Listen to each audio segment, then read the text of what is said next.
Falcons to Memorial Stadium. Our second game of the day in the IHSA Football Championships, a Class 2A clash and a rematch of last year's championship. The number 1 seed Gibson City-Melvin-Sibley Falcons take on the number 2 seed, the Maroa-Forsyth Trojans. In our first game of the day, Forreston, a punishing ground game on the way to a 44-6 win over Camp Point Central. It is the 3rd state title in 4 seasons for Forreston. And our second game today features a couple teams well experienced in this position. Glad to have you with us this afternoon, along with my partner, NBC Sports Chicago Preps Insider Angie Tim. I'm Patrick Reed. Angie, we were talking off camera before we started this game, and we recognize this is going to be a good one today between undefeated teams and teams who have been here and done this before. Well, and again, this is a rematch from last year. High-scoring, tight affair, and Patrick, I'm expecting the exact same thing this time around. Excited, can't wait for this one. It was high-scoring a season ago. GCMs with a 38-32 win over Maroa-Forsyth. Well, the Trojans will try to get back on the other side of things this year and take a state title, but we'll send it upstairs to the men in our booth to call today's game, Lee Hall and Jack McInerney. All right, guys, thank you very much. Well, today, of course, Black Friday. A lot of folks already doing their Christmas shopping. And how many times, Jack, do you get the same thing year after year and you want to take it back? Well, we don't want to take this back. Second straight year, we've got GCMs and Maroa-Forsyth. It should be a great game like we had the year ago. There's no doubt about it, and ironically, there's so much similarity between these two teams as far as what they did. But last year was a close ball game. Statistics were very close, and I expect this game will be the same thing. Maroa had an 11-point lead in the second half of that ball game. Back at quarterback for them, their key player, Ian Benner. He's just an outstanding athlete. He does so much for him, and he's a critical part of the offense. There's no doubt about it. They run the spread formation. Everything goes through him, and he actually makes audible calls at the line of scrimmage. He has great poise and leadership, and the coach has a lot of confidence in his ability, not only his IQ for football, but his athletic ability. For GCMS, the defending state champs, Mitch McNutt is gone. Their main man in the backfield this year is Jared Trantina. Well, you know, last year he actually had over 100 yards in the championship game and 11 tackles. So that kind of tells you how good he really is. And, of course, he's the go-to guy with the running game this year, an outstanding high school football player. It was a great ball game that went down to the final minutes a year ago. We're hoping for another exciting championship ball game, the rematch between GCMS and Maroa-Forsyth. Coming up next on NBC Sports Chicago.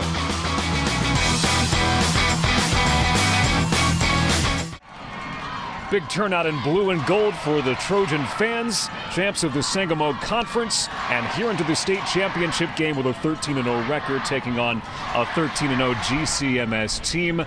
Tim, both these teams played in pretty sloppy conditions in the semifinals and some sloppy games as a result. What do we expect here in the second championship game today? I'm expecting polar opposite. There is no mud, so we're all good. That's artificial all covered. Surface. Should be nice, smooth surface. And again, I mean, my key in this ball game, certainly for Gibson City, play your game, play physical, set the tone yourself physically.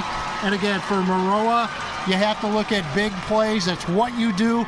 You have to be able to answer every punch from Gibson City with a punch of your own. Match them punch for punch, big play for big play. Those are my keys. EPC defeated by GCMS last week. St. Teresa losing to Maroa-Forsyth, and we have our teams here today. 1 and the 2 seeds, 13-0, and we are back with the Class 2A championship game from Champaign next.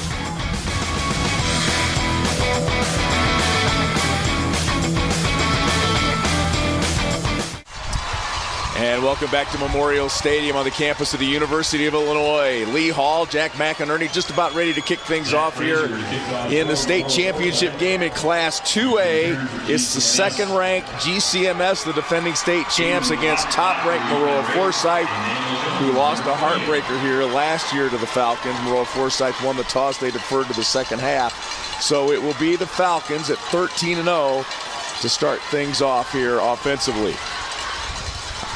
Lance Livingston deep for the Falcons, wearing all white today. Maroa in their blue and gold. Zach Frazier kicks it off and kicks it out of bounds, so GCMS will start at the 35. GCMS 13-0, Maroa-Forsyth 13-0. Matching undefeated seasons coming off last year's state title game. And there's Nathan Gerard, their returning quarterback, the senior, throwing for over 1,100 yards, 13 touchdown passes, 4 interceptions. Illegal procedure. He's at a 60% completion rate for the season. Team. 20 yards from the previous spot. First down. 27 straight wins. Gerard has started all 27. He's 27-0 as the starting quarterback. They start from their own 35. And off up the middle to Trantina. Good first down play, 5-yard pickup. And that's exactly how you'd like to start off the state championship game. Gerard, that was actually Peyton Keene on the carry there. Trantina, tailback. Jones, Holt, Barnes. Some of the receivers that you'll see for GCMS. Barnes made that catch in the final minute a year ago to push GCMS over the top. Here's the pitch to Trantina. No gain on the play. Here's a look at the Trojans' defense as Hayden Mitchell comes up with the stop for the men in blue. Soa, Olmeyer, Klein, Poland up front. The linebackers, Wilbur, Hetz, Livengood, and the defensive backfield, Martin, Marsh, Mitchell, and Noah Holtis at cornerback, cousin of our friend John Holtis out of Assumption, Illinois. Well, you know, the two defenses of both teams, Maroa has been the more generous. They've given up almost 330 yards of total offense per game and 10 points. So can Gibson City take advantage of that? We'll find out. Third down, give it to Trantina. Nothing in the first hole, nothing there either, as the Trojans put up a brick wall. Come up with the ball, but the whistle came first, and it'll be 4th down for GCMS. Well, the penetration, you can see the top of your screen right here. The guard and tackle pull for the counter, but the penetration by the defensive line shoved those guard and tackle back into the backfield, so there was no flow and no hole to run to, and a good stop early. Then 3 formation. And this win, Lee, has certainly picked up from since our first ball game and could be a factor in this game. Ben Freehill to punt. Straight up and a fair catch called for at the 23-yard line by Drew Hicks. 38-yard punt right there. And, of course, the key to Maroa's offense is their quarterback. And he's just a very versatile athlete, and he contributes about 212 yards of total offense, both running and throwing the football. He's an all-state football player. He's accounted for 31 touchdowns, both throwing the ball and catching the ball, or excuse me, running the football. So that's a lot of offense kind of coming out of your quarterback, which is expected out of the spread formation. Ian Benner, just a junior. He started at quarterback a year ago. This is his 3rd straight state championship game. He was a defensive back as a freshman as Gavin Clifton bounces the football and gets out of bounds after a pickup of about 5. Take a look at the GCMS, or check that the Maroa-Forsyth starting lineup. Benner, Clifton behind him. Davenport, Hicks, Holtis at wide receiver. Caden Morris, the sophomore tight end, is a guy we'll keep an eye on today. Campbell, Klein, and Olmeyer up front with Corley and Hetz. 2nd and 5 now for Maroa. Benner looks right, fakes, throws it to Morris. Open, caught at the 45, and the sophomore tight end takes it down to the 23-yard line. Big pickup. Benner to Caden Morris, 50 yards on the pitch and catch. What really excellent play execution right there by Ian Benner. He's the one that really, by looking away, he faked the throw to one side, he faked the screen, and he comes back to the slot man, which is actually his tight end, Caden Morris. And he's an outstanding player. 6'1", 190 pounds. He's the leading receiver with 60 catches. And you can see right there that he's quite a threat downfield. 11 yards a catch on the season. Here's the give to Clifton. Goes a lot of east and west. Now he goes north and south. Gets inside the 10, where he's finally wrestled down by Jared Trantina. Pick up a 14 for Clifton, who's over 1,000 yards on the season. And there's a look at the starters on defense for GCMS, allowing just 4.3 points per game. Barnes, Allen, and Workman up front. Trantina, Kudemeyer, Spiller, Keene at linebacker, Livingston Short, Gerard, and Harden in the backfield. First and goal. Little shovel pass there to Morris, picks up a couple. Jared Joseph says, my job is to get the ball in his hands, and that's number 84, Caden Morris. Well, the Falcons of Gibson City have not allowed any points in the first quarter this year, so right now that record could be broken because Maroa is certainly threatening. The Trojans average 46 points a game. Off to a good start here. Benner. The give almost picked off. It was through the hands of the intended receiver, Max Davenport. Gerard was there, but falls harmlessly to the ground. And it'll be third down now for Maroa. Maroa's got a good-sized offensive line up there. They average about 237 pounds, which for high school is pretty good size, and they're quite mobile. 3rd and 7. 3rd and goal from the 7.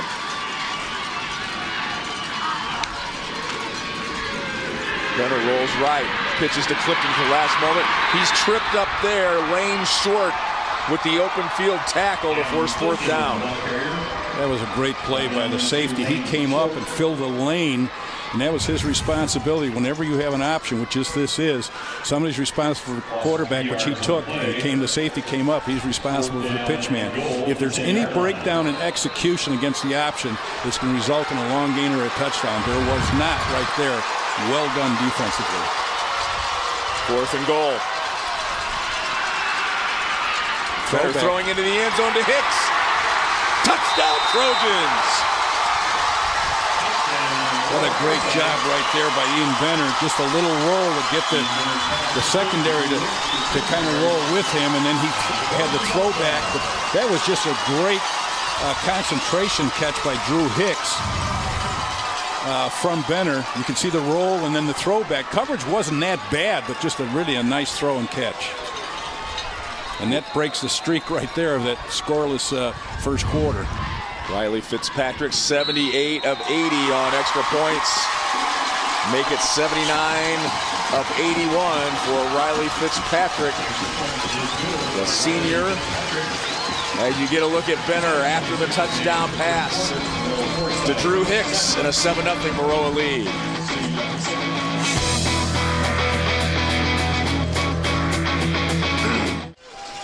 Ian Benner checking out his Twitter feed maybe. Now he's looking at the play. He probably likes the looks of what he saw after that drive. 8 plays, 78 yards, 223, and a touchdown strike to Drew Hicks. Well executed, and that was certainly a good play right there. And you get a look at Maroa-Forsyth, just north of Decatur, out of the Sangamo Conference. We have seen them all too often. I always kid Josh Jostis that it's the Josh Jostis Invitational. They are here so much. Well, I thought he had a condo down here somewhere. Lane Short takes the kickoff, but he's dropped after a pickup of just a couple. Hayden Mitchell on the tackle for Maroa. A 7-yard return on that.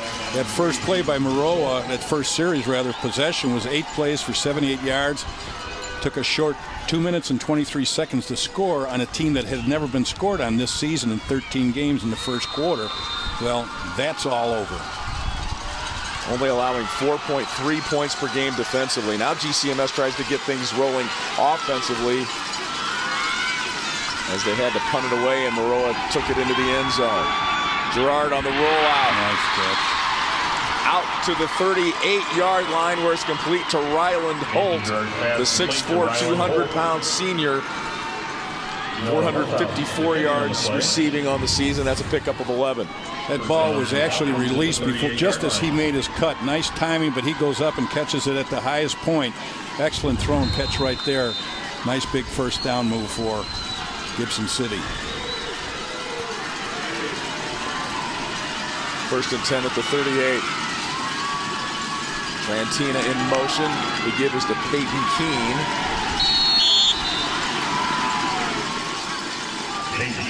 Picks up 3 there.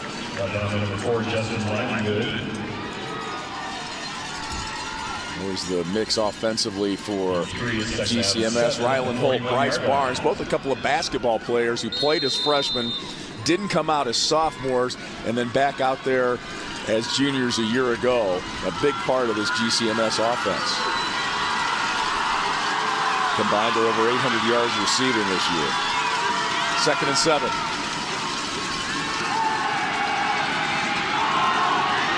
Gerard going deep. Oh my! By Bryce Barnes. Wow, what a catch.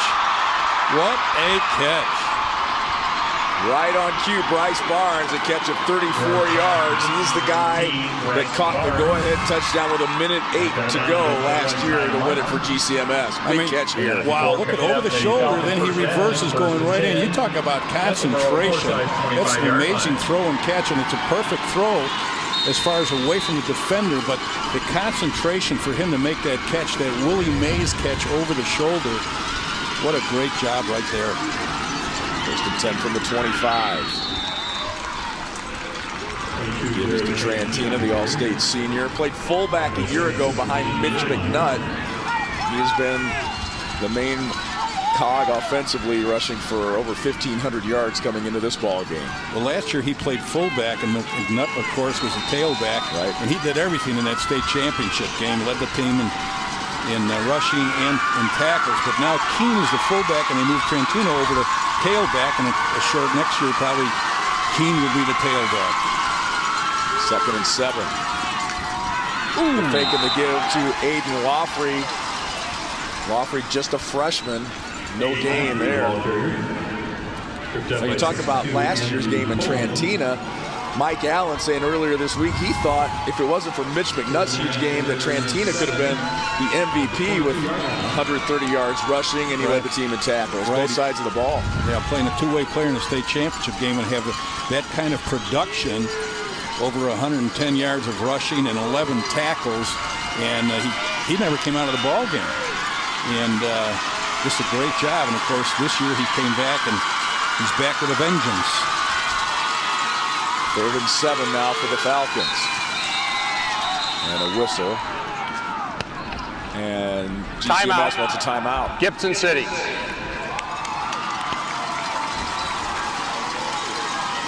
Maroa-Forsyth out to the early 7-0 lead. The defending state champs trying to answer here.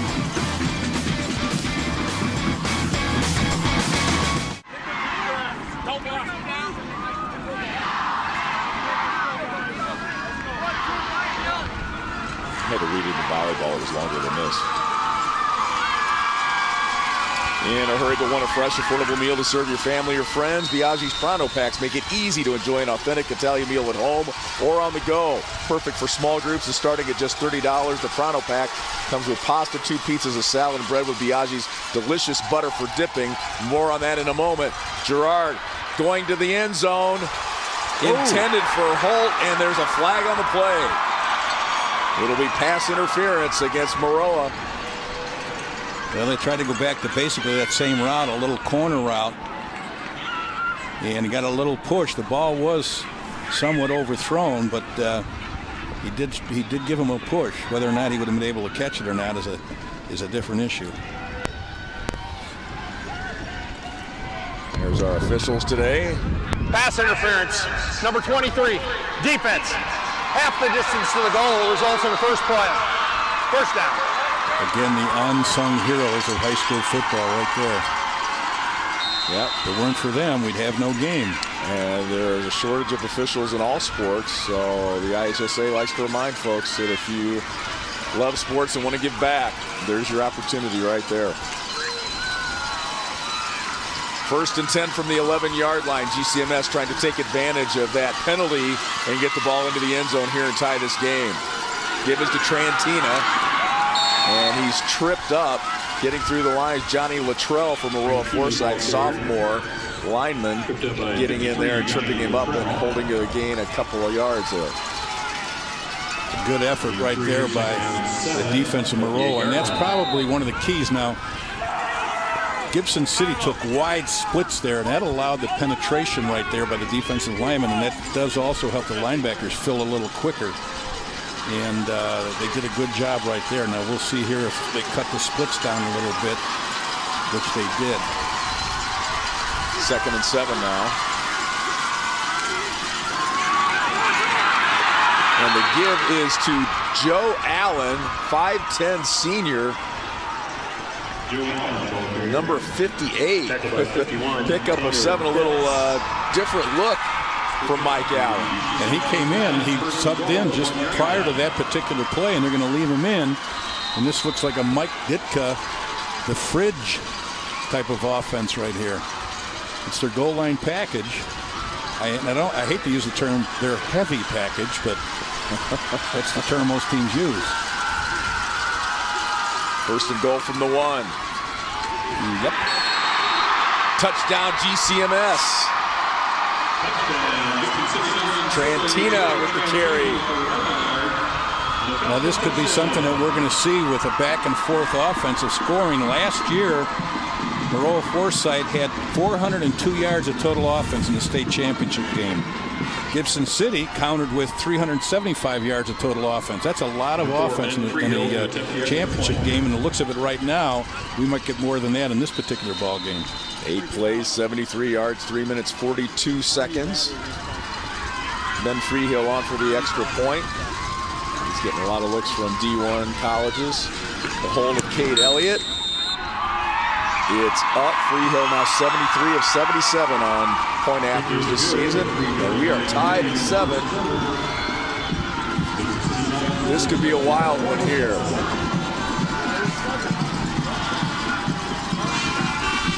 Mike Allen likes the way his offense moved the ball down the field that trip to tie this ball game. This is a good job by the running backs, but also a pretty good surge, as we mentioned, by the offensive line getting across the ball. Whenever you see the offensive line in the end zone, that means it was a good push. And we'll look at that now. Watch the white jerseys in the end zone. You can see the push. And, of course, you get that big 59 up behind him, who's Keegan Goodmeyer, 230 pounds, helping out with the push. You can see him shoving and pushing right there. I'd hate to be behind him in the buffet line. You wouldn't get much on your plate. There's the Gibson City-Melvin-Sibley band, GCMS. They've been road warriors the last 2 weeks. We did the math after trips to Sterling to play Newman Catholic and Eastland Pearl City last week in the semifinals. Just a half-hour bus trip to Champaign, just west down I-74 and a little bit north of there in Ford County.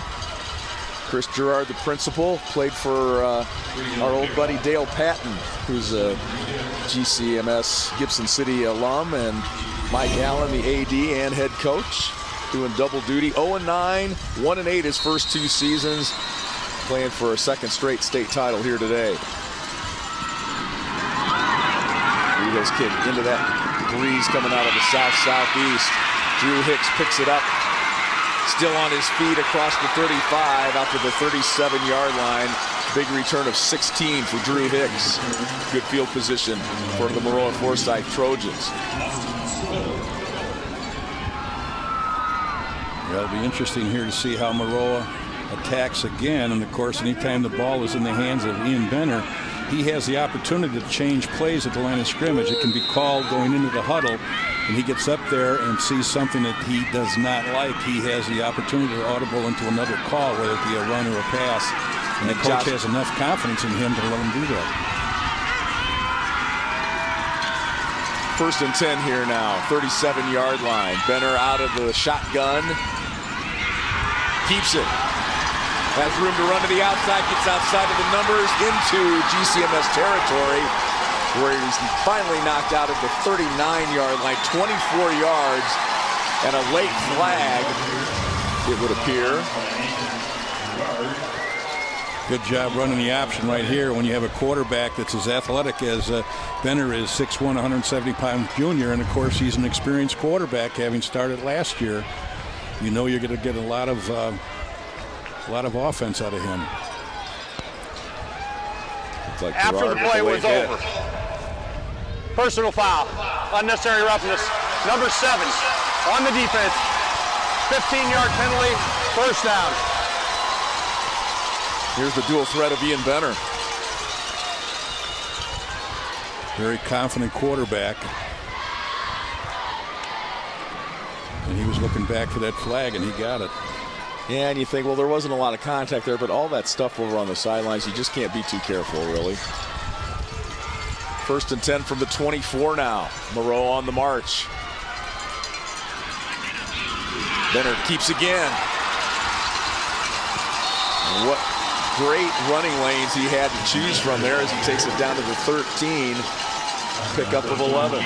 And that run was actually set up by the formation of running the trips to the wide side of the field. It pulled that extra linebacker up to make coverage on that on the inside receiver up there, and it gave him the opportunity to run up inside. Ball now with the 13. Davenport is the man in motion. Give is to Clifton. These Ducks have had not a lot of room to run there. Clifton over 1,000 yards this season as a junior.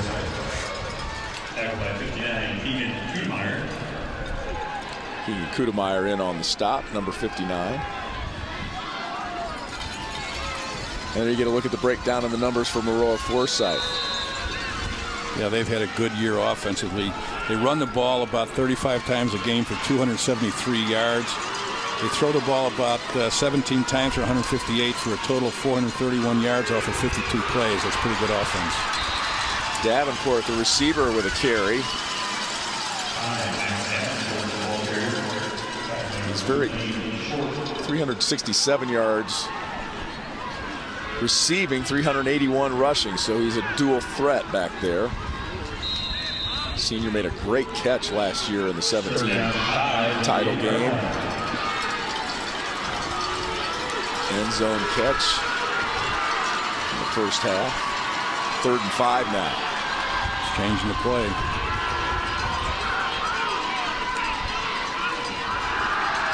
Looking for Hicks at the goal line. He's in for the touchdown. Excellent call. Kind of an interesting call as you look at it on the replay. He actually catches the ball about a step inside and then is forced outside. So initially it looks like he was not in the end zone, but an excellent call by the official right on the ball. An even better throw by Benner. Delivers the football right there on the money, and you can see then he goes back out of the end zone, but the ball had crossed the plane. It's dead automatically right there. Touchdown no matter where he ended up.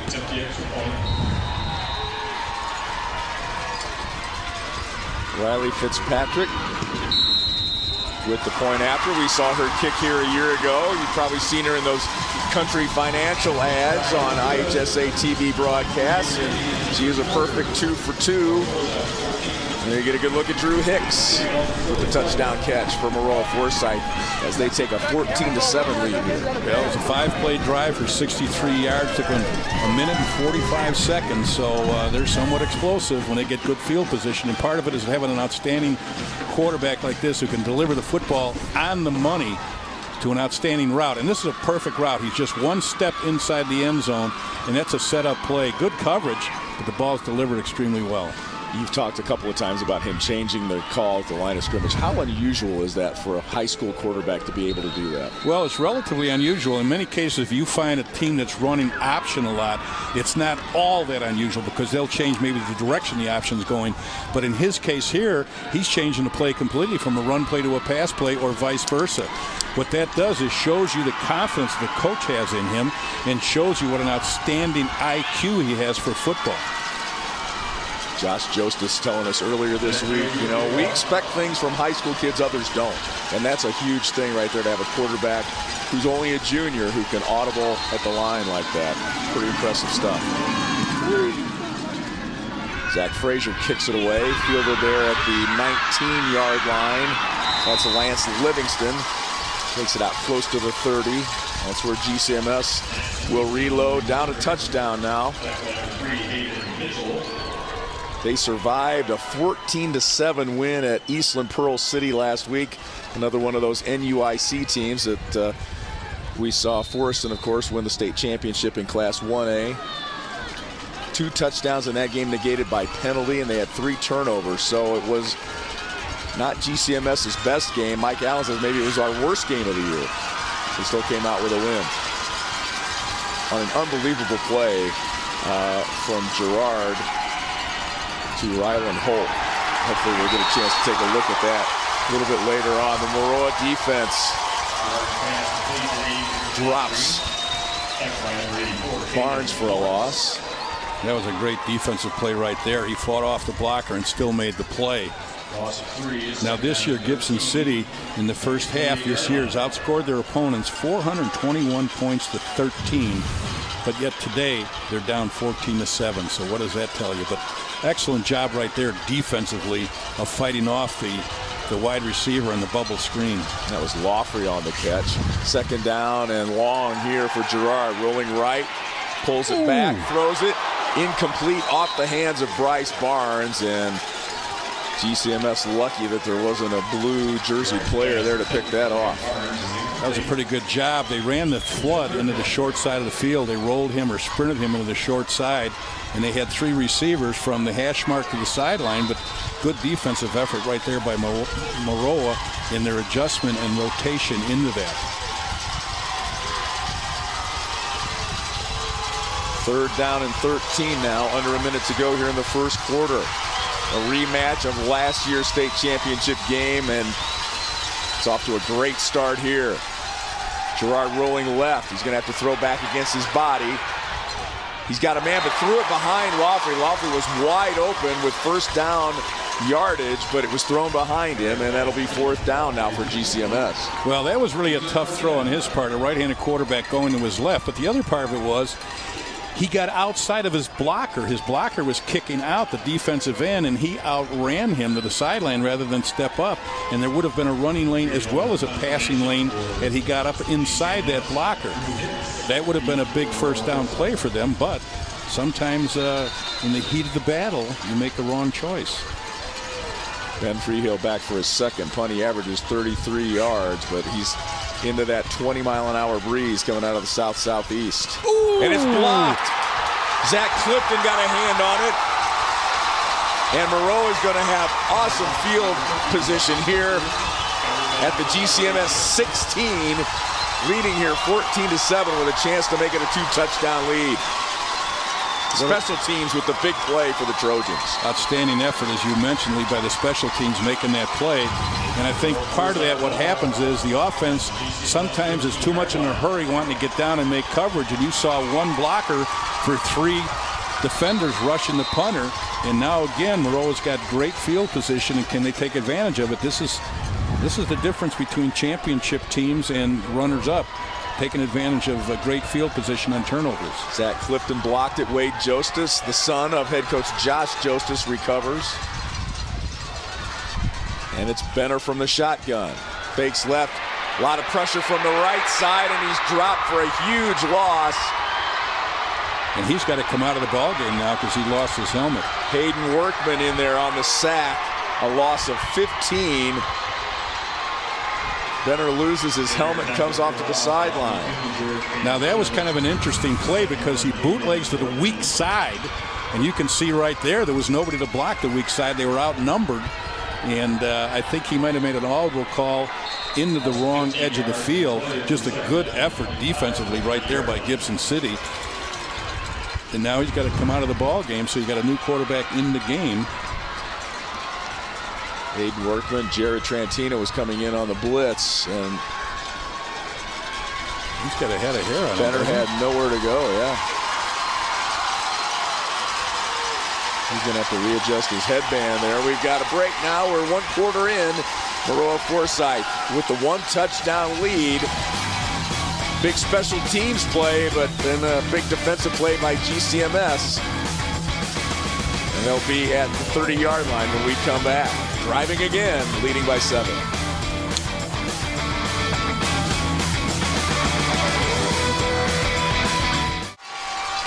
Lee Hall, Jack McInerney back with you. High atop Memorial Stadium. The Maroa-Forsyth fans know their way here by heart, don't they?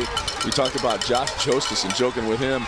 8 state title game appearance for him in 13 years. In the last 13 years, he's in his 19th season as head coach. Here is the snap to Wade Jostis, his son, who's the backup quarterback. Picks up maybe a couple because Benner had to come out after losing his helmet. And he will return and face 3rd and 23.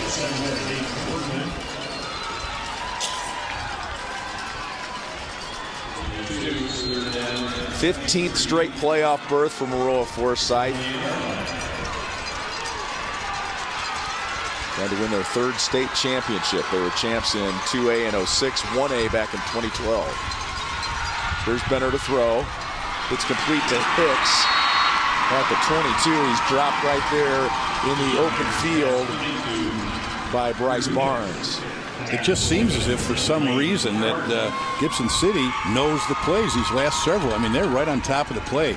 Now that was just a quick throw outside, and what he did is he was off him initially, then he came up before the snap and made a real good play on that.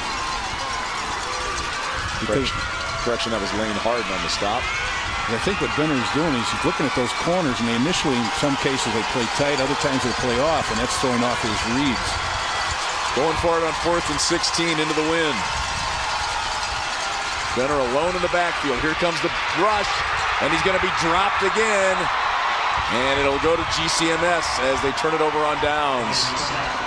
The defense stepping up here after giving up 14 points in the first quarter, after not giving up any points in the first quarter all year. I don't know if this was not initially supposed to be a quarterback draw, and he just waited a little too long, because once he got past that defensive front, he had a ton of room to go, because those linebackers dropped with deep coverage, and he would have had a first down. He'd be able to get that past that defensive line, which he obviously did not.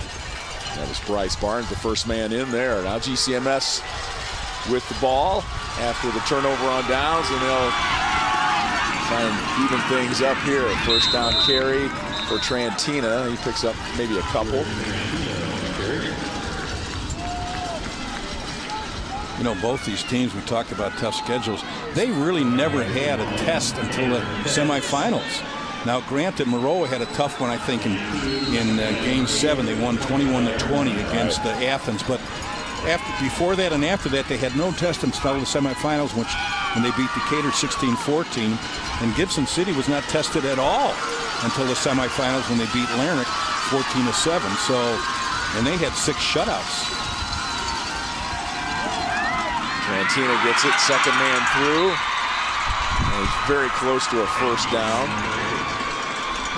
Yep, I think they're giving it to him. Yeah, GCMs rolled through it. And it's interesting to talk to Mike Allen this week and how he talks about his kids, you know, kind of fighting off the thought that maybe last year's win of the state championship game was a fluke. Yeah, that was interesting. And how can it be a fluke when you play a team like the Trojans from Maroa, who have been here so often? That's no fluke. You know, it was a great ball game, and that's just press. I mean, that's just people talking. He knew that, and the kids, I think, knew it also. A lot of social media foolishness. Spoken as a grandpa. Peyton Keene for no gain. That's a tough play for Gibson City against this good defense, not to get anything out of first down.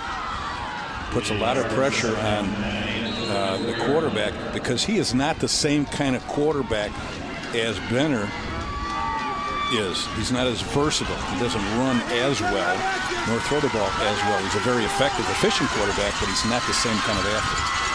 Second and 9. Gerard will throw this one. He must have heard down the middle. It's complete to Ryland Holt.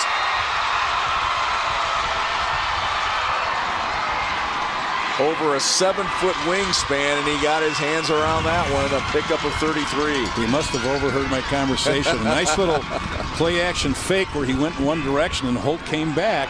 And I think the corner bit on the play-action. Good isolation right here. You can see he gives a good move. Turns the corner around in the wrong direction, and a good delivery by the quarterback, putting the ball right on the money. Well-designed football play, and certainly well executed.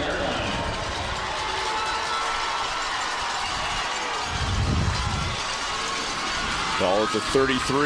Trantina in motion. We'll get the hand off and outside. He's got one man to beat. Deeks, and he's knocked out of bounds at the 2-yard line. That was Justin Livengood saving the touchdown. A pickup of 31 for the All-Stater Jared Trantina.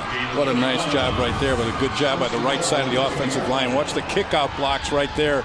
Breaks the tackle, gets down the sideline. I think he should have tried to outrun him right there, cut back, but in either case, they're down to the 2-yard line, and they need to certainly punch it in right here. Gives you an idea of the speed and power that he has. Very elusive in the open field, but a strong runner initially to break that tackle or two at the line of scrimmage. First and goal for GCMS. They give this to Allen, wrapped up, and then falls forward for a yard.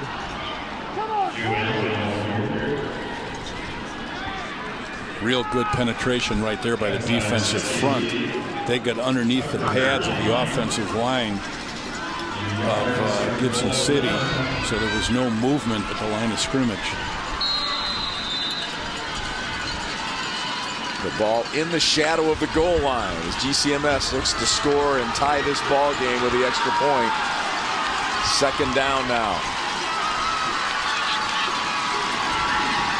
They give to the All-Stater Trantina, and that's his second touchdown run of the game. And an extra point will tie this ball game.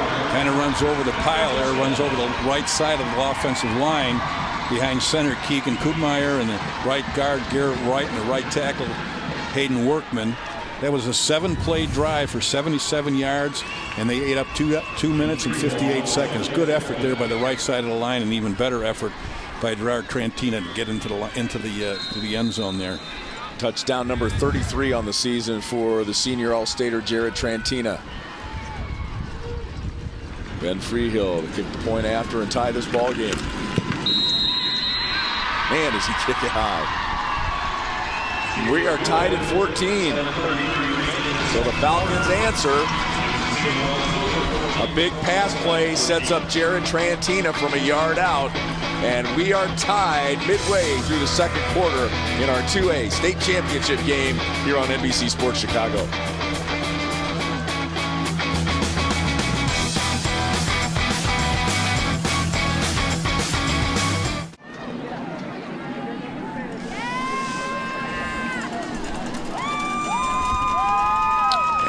Your Maroa-Forsyth Trojan. That's how you used to look when you were working out. That's right. Both, not only the... I wish my teeth were that straight. I would love that. They'd have to use a whole roll of barbed wire to straighten those babies out. A couple of great programs battling it out here. 14-14 our score. We had a wild offensive game a year ago between these two teams. And this promises to be the same here this afternoon. We hope you're enjoying it from Champaign. Ben Freehill will kick it away for the Falcons. Drew Hicks from the 8-yard line. Not going to get very far because Aiden Laufrey is there, the freshman, with the big special teams play to pin Maroa-Forsyth back at their own 11-yard line. That was a nice effort by him, and he just flew down the sidelines right there. He was untouched. And in many cases, it's hard to get kids to want to really hustle on special teams, but when you get a freshman like that that takes advantage of every play that he's on the field, it's really refreshing to see that.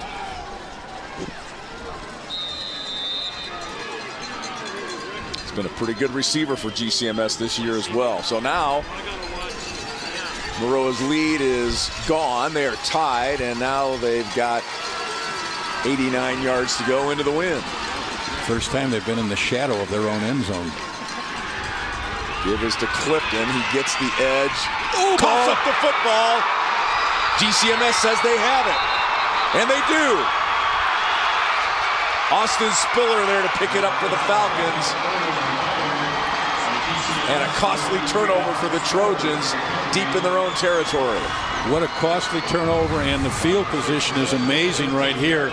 This is just an excellent tackle. You can see the corner coming up, and he just loses the ball, and they just do a good job right there of flying to the football and having bodies by the football And that's how you're able to pick up fumbles. If you just have somebody there making a tackle and no other pursuit, you don't get that ball. But they had a lot of people there. That was the freshman Woffrey again, who made the tackle on the kickoff. Here's Trentino around the right side. Still on his feet. What an effort. Pushing his way into the end zone. Now they'll say he's short. They're going to mark him out just short of the goal line. What an outstanding now we're going to effort. talk about it. If it's a touchdown, it's about a 13-yard touchdown. During the run, face mask. Oh. Defense. That penalty's declined. Result of the play is a touchdown. It is a touchdown. 13 There was no yards. signal on the field. No. What a great effort right here. You can see right here that how he keeps the balance. That's what's incredible. And then right here, the legs, about 4 tackles he breaks, and then there's just that surge to get into the corner of the end zone. What an outstanding effort by a player that's really given Gibson City. That penalty will be enforced on the ensuing kickoff. I don't like to interrupt an official, but that was just a great effort on his part. I mean, he 3 or 4 tackles he broke to get in the end zone, and he's done that production all year long for Gibson City, and that's just what a great effort to get in the end zone. 63 touchdowns in his career. That's hard to believe. How do you score 63 touchdowns in a high school career? Pretty amazing. Freehill the point after, and it's a 21-7 GCMS lead. 14 points off turnovers for the Trojans. Well, this play was actually designed to go inside. He bounced it outside with a great effort, picked up a touchdown, and put them up on top.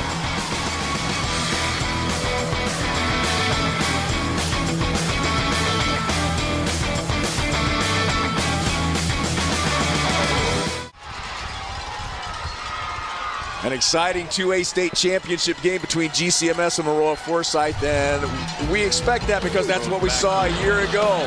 Ian Benner to Aaron Inda. He had a couple of touchdown catches. Maroa-Forsyth built an 11-point lead. They went up 26-15 at one point. Here's Mitch McNutt, who is a preferred walk-on here at Illinois before leaving the program in August, was the MVP for GCMS. And here's the game-winning touchdown, Gerard to Bryce Barnes. And that was the difference for GCMS as they won 38-32. And ironically, both those players are back, and it's always great to have your stars back. Of course, both teams have 7 players on offense and 7 players on defense, so that balanced out of these returning starters. So they are a very experienced, both of them are very experienced football teams coming back. And 2 really good defensive teams all year long, but we've seen a lot of points scored both seasons. Well, there's no doubt about it. When you play against some good teams, it's really hard to keep them down. And of course, Gibson City has given up only 4 average in their 13 games prior to this, given up 4 points as average, and Maroa only 10. And those are against good football teams. And we'll see if Maroa-Forsyth can answer here. They start this time at their own 20. Costly turnover, and GCMS took advantage to go up here 21-14. Benner to Davenport, and he's brought down across the 35-yard line at the 36, a pickup of 16 on the throw to Max Davenport. 26 catches coming in, 367 yards in the air. And that was an excellent throw right in the seam.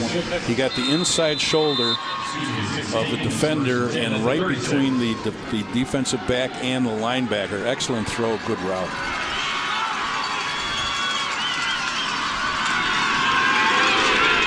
As Clifton with the carry in motion, now a flag on the play as Clifton's dropped out of bounds.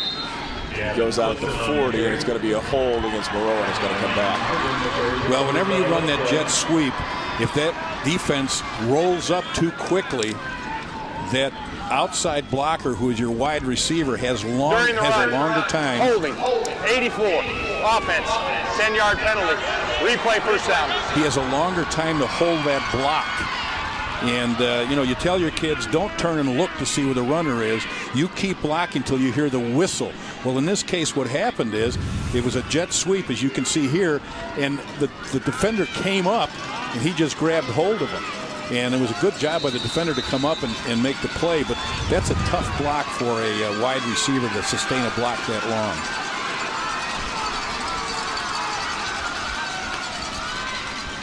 Benner fakes the give.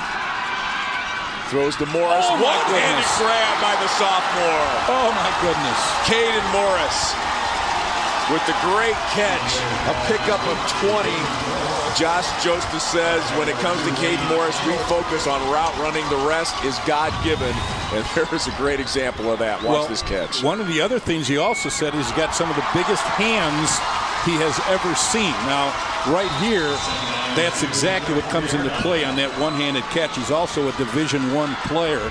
But just look at that catch, how high he gets up there with one hand. Dear goodness gracious. We might get on ESPN with that one part. Wow. Here's Benner on the keep. Across the 45. And to think he's only a sophomore. 6 foot. 6'1", actually 191 pounds. He's got a lot of schools looking at him already.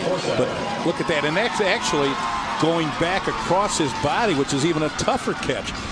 Along with the one-handed catch going up in the air, which is the second part of it. And then the third part is reaching back.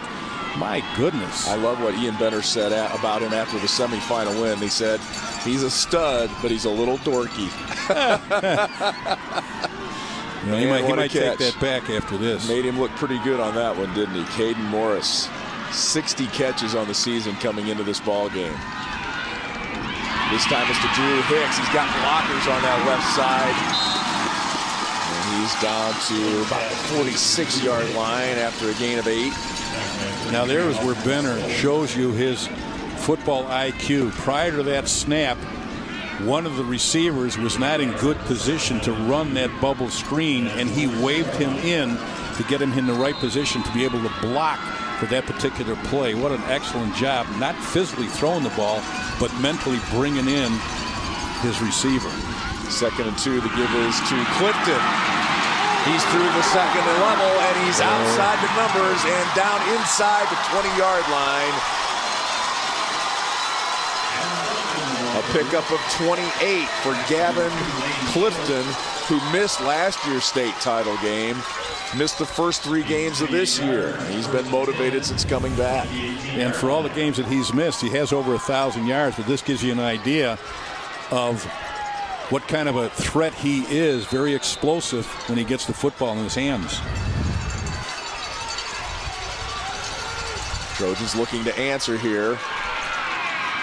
Benner down to the 15. That's that little play where we saw that last year. He runs to the line, fakes a throw, and kind of tries to throw the defense off a little bit. And that's an option to either run or throw, because he could actually throw that ball. That's an option, run or pass, depending on where that linebacker plays. If he comes in, he'll dump the ball into the back that's going in behind the linebacker. If the linebacker stays off, then he runs with the ball. 2nd and 8. Give to Clifton. He's down inside the 10, down to the 9-yard line, a pickup of 7. And it's nice to have a running back threat along with that versatile quarterback that has the arm and the feet to keep things alive out of the spread. That creates such a defensive problem, is who do you really guard against? Davenport's the man in motion. Clifton caught at the line of scrimmage and wrestled down. Austin Spiller read that one wonderfully. He's the team leader in interception, but he comes up with a big play there, busted through the line of scrimmage, and a loss of 2. Well, they just said we got to make something happen, and they just fired him through the gap. Watch him come right there, and a good job of blitzing and stopping that play. That was a big defensive play for them right there. Talked about the GCMs defense. You talked about 6 shutouts. They only allowed 2 teams to score 2 touchdowns this year. Eureka in week 2 and Sterling Newman in the quarterfinals. I think we're going to get a timeout here because this is too big a play not to be sure exactly what you're going to do. But what an outstanding play that was by Austin Spiller, and what a great defensive call it was on 3rd down, knowing that you had to put the pressure on them. And now the pressure is really on them with 4th and goal. I'm impressed with both of these teams. Really done a nice job. Watch former Bears coach Dave Wanstedt break down the X's and O's of the Bears-Lions game. Don't miss touchdowns and takeaways presented by Ankin Law, Monday at 5:30 on NBC Sports Chicago. How about those Chicago Bears? That's quite surprising. Doing a nice job. Nice job. I'm not a big pro football fan personally, but I really enjoy high school, number one, and then colleges more because I think it's more down to earth. There's less showboating, obviously. There's a heck of a high school football coach right there, Josh Jostis. Man, sure what a program he has built.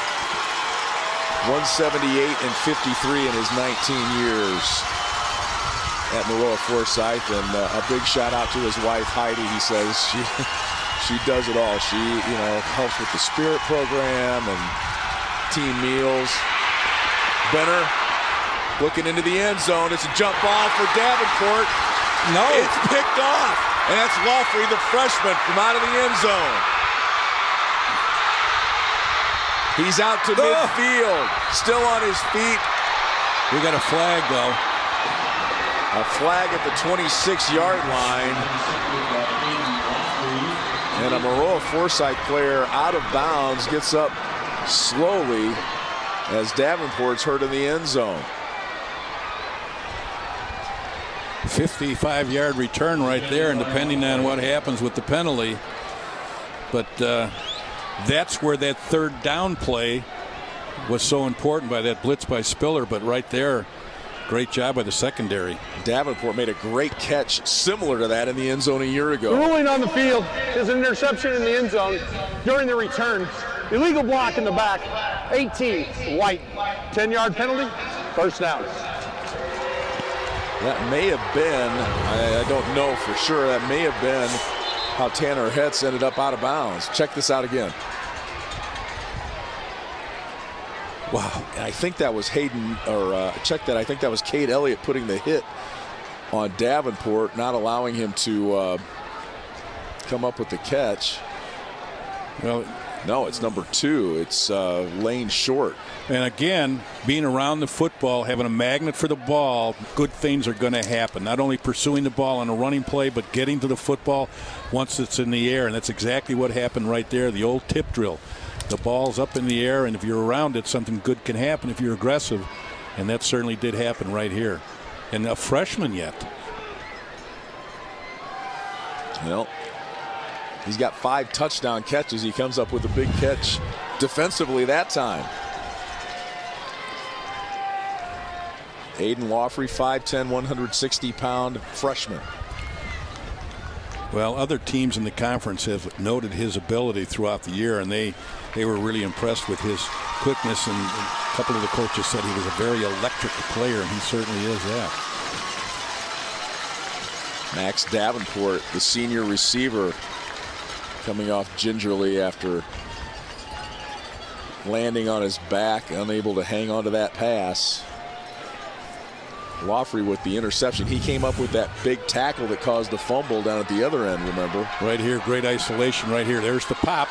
The ball bouncing off the body in his hands, and being around the football, good things are going to happen, and that resulted in a big turnover and a big stop right there for Gibson City. Lane Short, the unanimous all-conference defensive back, with the big hit there to cause that interception. After the penalty, they're back at their own 16. He's got room. That's Lawfrey again, another flag, which from where that came from, it's likely going to come back. Lawfrey getting the ball in his hands. It's holding against GCMs, so that'll come back. And that's really a backbreaker when you have a long run and you get a penalty and it's brought back, especially when you're coming out of the shadow of your own end zone. Holding, 63, offense, 10-yard penalty, replay, first down. Well, a big interception, but unable to take advantage of it here. A couple of penalties have pushed them back. They would have been pretty close to midfield. Now they're back inside their own 10 after those 2 penalties. And the thing is, if they have to kick, they'll have the win, but you never know what's going to happen on turf. But Maroa has turnovers in their last 3 drives, and that's certainly on Maroa-like. Yes, it is. But part of that is, Gibson City's very aggressive defensively. Trantina in motion. Keeps it inside, and Picks up maybe a yard. I think you may have coined the phrase there, un-Maroa-like. I like that. Very good. Somebody came up with physicality, which I don't know where that came from, but there was a good job of penetration right there by the defensive line. They tried to run the belly play, and what happened on that particular play, the belly just took a little too long with the ride of the fullback and then the tailback, which allowed a lot of penetration and also the linebackers to fill. And again, Maroa, if they can stop him here, is going to end up probably with decent field position. 2nd and 15 now. And it looked like the left end flinch for GCMS. If so, that would be the 3rd penalty here on this drive against the Falcons. Prior to the snap, ball starts. Left tackle. After this is the goal, replay 2nd down. Now we've had a block punt in this ball game already. And when you look at these situations, that starts running through your mind. That is this a situation that could be created again by the defense of Maroa here, where they're already in and backed up and they got a long yardage. They're not a real passing team from the standpoint of this is something that they like to do. It's not part of their repertoire, if you will, and they're going to be forced to do it. Now this is also a good screener draw situation. 2nd and 20 from the 6. And the give was to Peyton Keene. And it's timeout now. Timeout, Maroa. For Maroa. We're going to try and get the ball back with a little time on the clock here. And you can't take those timeouts into the locker room with you. It's not like they're an investment for the second half. That's true.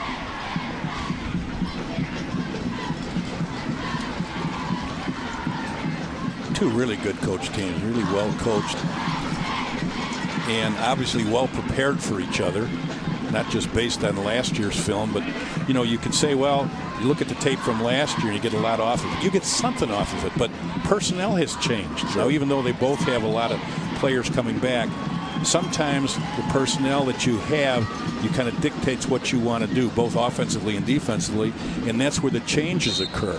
And that's where these coaches come into effect, that they pick those things up, and they do such a great job of preparing their kids for it. And certainly both of these coaching staffs have done that for their teams. And when you go up against a really good team, like both of these teams are doing here, you see, you said un-Maroa-like with their turnovers. Well, GCMS allowing points in the first quarter was un-GCMS-like. Absolutely.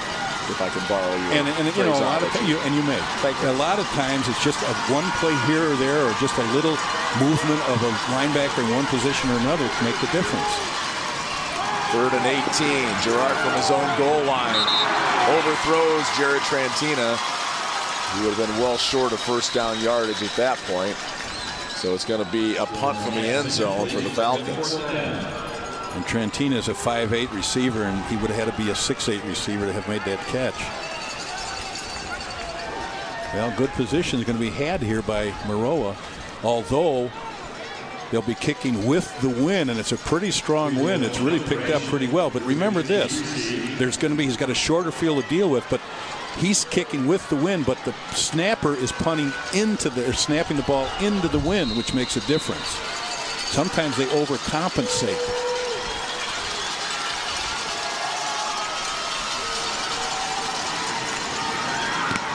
It's blocked again. And out of the end zone. Just what we talked about. That's a safety.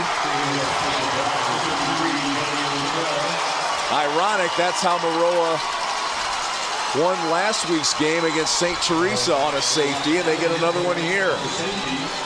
Didn't see who got the hand on the football, but that's the second block punt of the game for the Maroa-Forsyth special teams. Well, when you're good football teams and you're playing in the state championship game, and of course Maroa is 13-0, and you can see right here, you're good in all facets of the game. Not only offensively, defensively, but special teams play such an important role in your success because it gives you plays like that, but it also gives you great field position where that good offense can take over. And, you know, sometimes it's overlooked how important special teams are for good football teams. Well, they are special. Very good. That was Johnny Luttrell, 5'9" sophomore with the block punt. Zach Clifton, a freshman, got the first one. So special teams, a big key here for Maroa, as it's now 21-16, and they will get the ball after the free kick with 1:11 to go here in the first half and one timeout to play with. And the other part of that, psychologically, when Gibson City, if and when they have to punt again, don't you dare think that the punter's not going to be thinking about that. And also the offensive lineman, which means there won't be as much coverage downfield because they're going to be staying home to block a little longer. Maybe another count or a count and a half. Because usually you count off how long you're blocking for. 1,001, 1,002 as you're dropping, and then you release. But in some cases, like this, they say wait till you hear the snap of or the punt of the ball in the foot. Rolling football picked up by Hicks at the 35.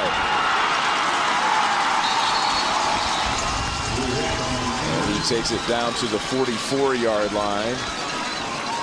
23 yards on the return, and it'll be a short field for Maroa as they look to take the lead back.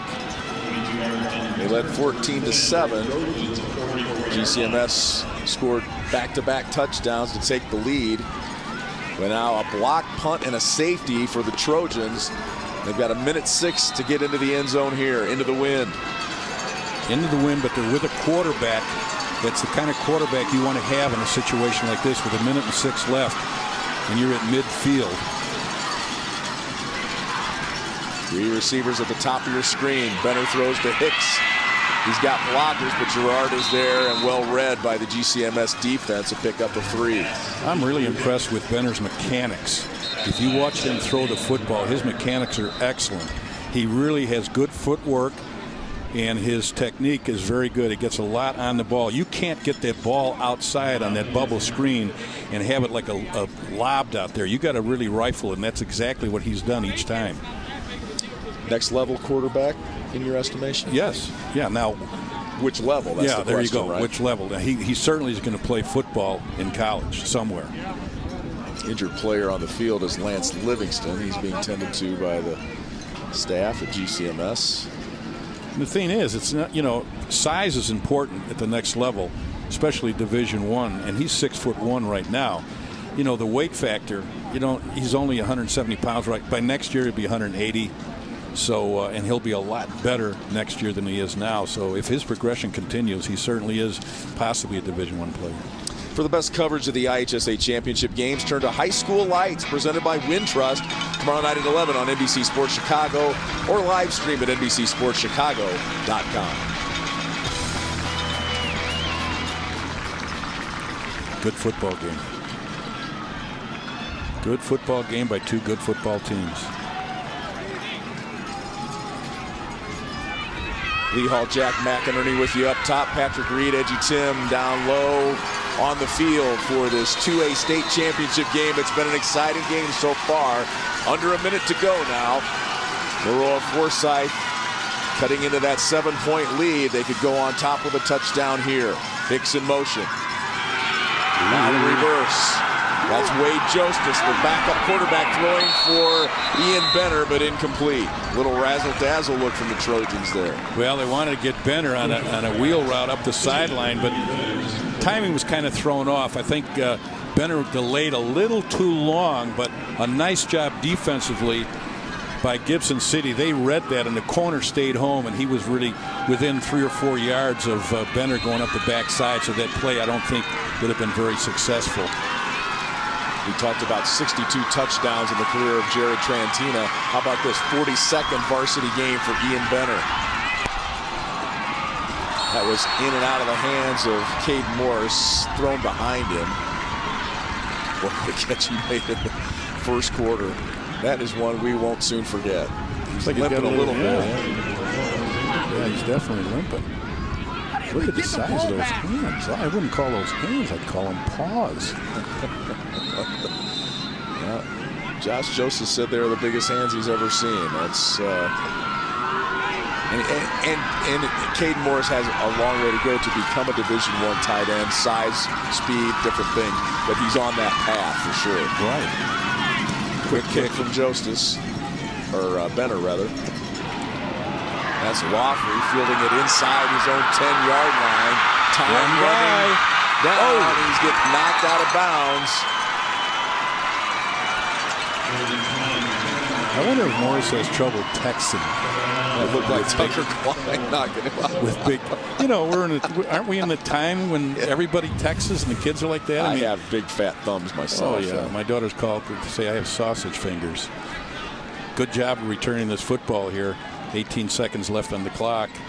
There'll be some adjustments at halftime, but you talk about two teams that are really doing a nice job of defending and offending each other. That's what we have. 18 seconds to go here.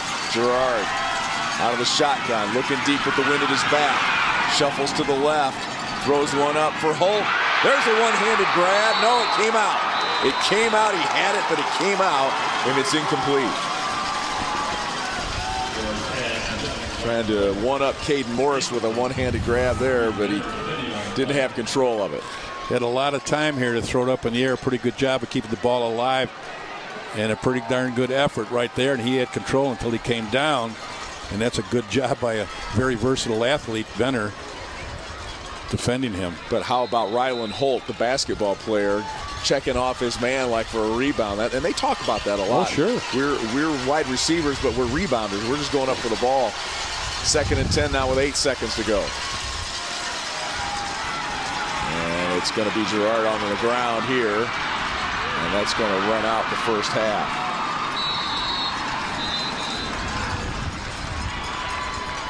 Rather than do anything too risky, GCMS runs out the clock, and they'll go into the locker room with a 21-16 lead here. A couple of big special teams plays for Maroa-Forsyth, but it's GCMS taking a lead to the locker room as Girard comes back to talk to his head coach. Very impressive. Two very good high school football teams, extremely well coached. They know their limitations. They know what's good for them offensively, and how to execute it and what to do. And defensively, both teams are extremely well prepared for the other team. Great crowd on hand here this afternoon from both sides. Of course, pretty close proximity. Both teams, well, GCMS about a half-hour bus ride away. Maroa-Forsyth also in the 217 area code. Let's go downstairs to Patrick Reed. He's with Coach Allen. With GCMS coach Mike Allen, your instant takeaways from the first half of the 5-point lead. You know, we have to start tackling better, maintaining our block on our backside. You know, their backside's getting to our running back, and you know, we have to catch some breaks. And guys are playing well. We adjusted that second quarter and played much better, so we have to keep going like that. Jared Trentina was really special at times in the first half for your team. What makes him so exciting? He's able to bounce. He's able to bounce the ball. We know we're running inside, having success. They clogged it up, and he's able to see a good vision and get to the outside. And he's going to keep doing that, picking and choosing where to go. All right, thanks, Mike. Good luck. Thank you. Guys. All right, Patrick, Mike Allen trying to defend that 2A state championship. Been a back-and-forth affair. Both teams getting into the end zone. Trentina with a couple of touchdown runs. Actually, 3 touchdown runs for GCMS. The Maroa-Forsyth special teams keeping them in this one. Looking forward to an exciting second half from Champaign. Plenty of drama in this Class 2A championship, but what else do you expect from a couple of undefeated teams? It's Gibson City with a 5-point lead on Maroa-Forsyth through one half of play here in Champaign. Patrick Reed, Edgy Tim along with you. Edgy, that was back and forth. That was filled with dramatic moments, offensively, special teams.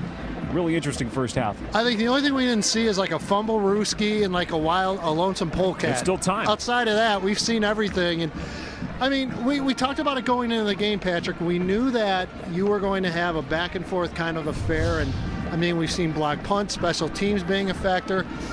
I don't see that changing at all here in the second half. GCMS looks like a state title team. They won this game last year against Maroa-Forsyth.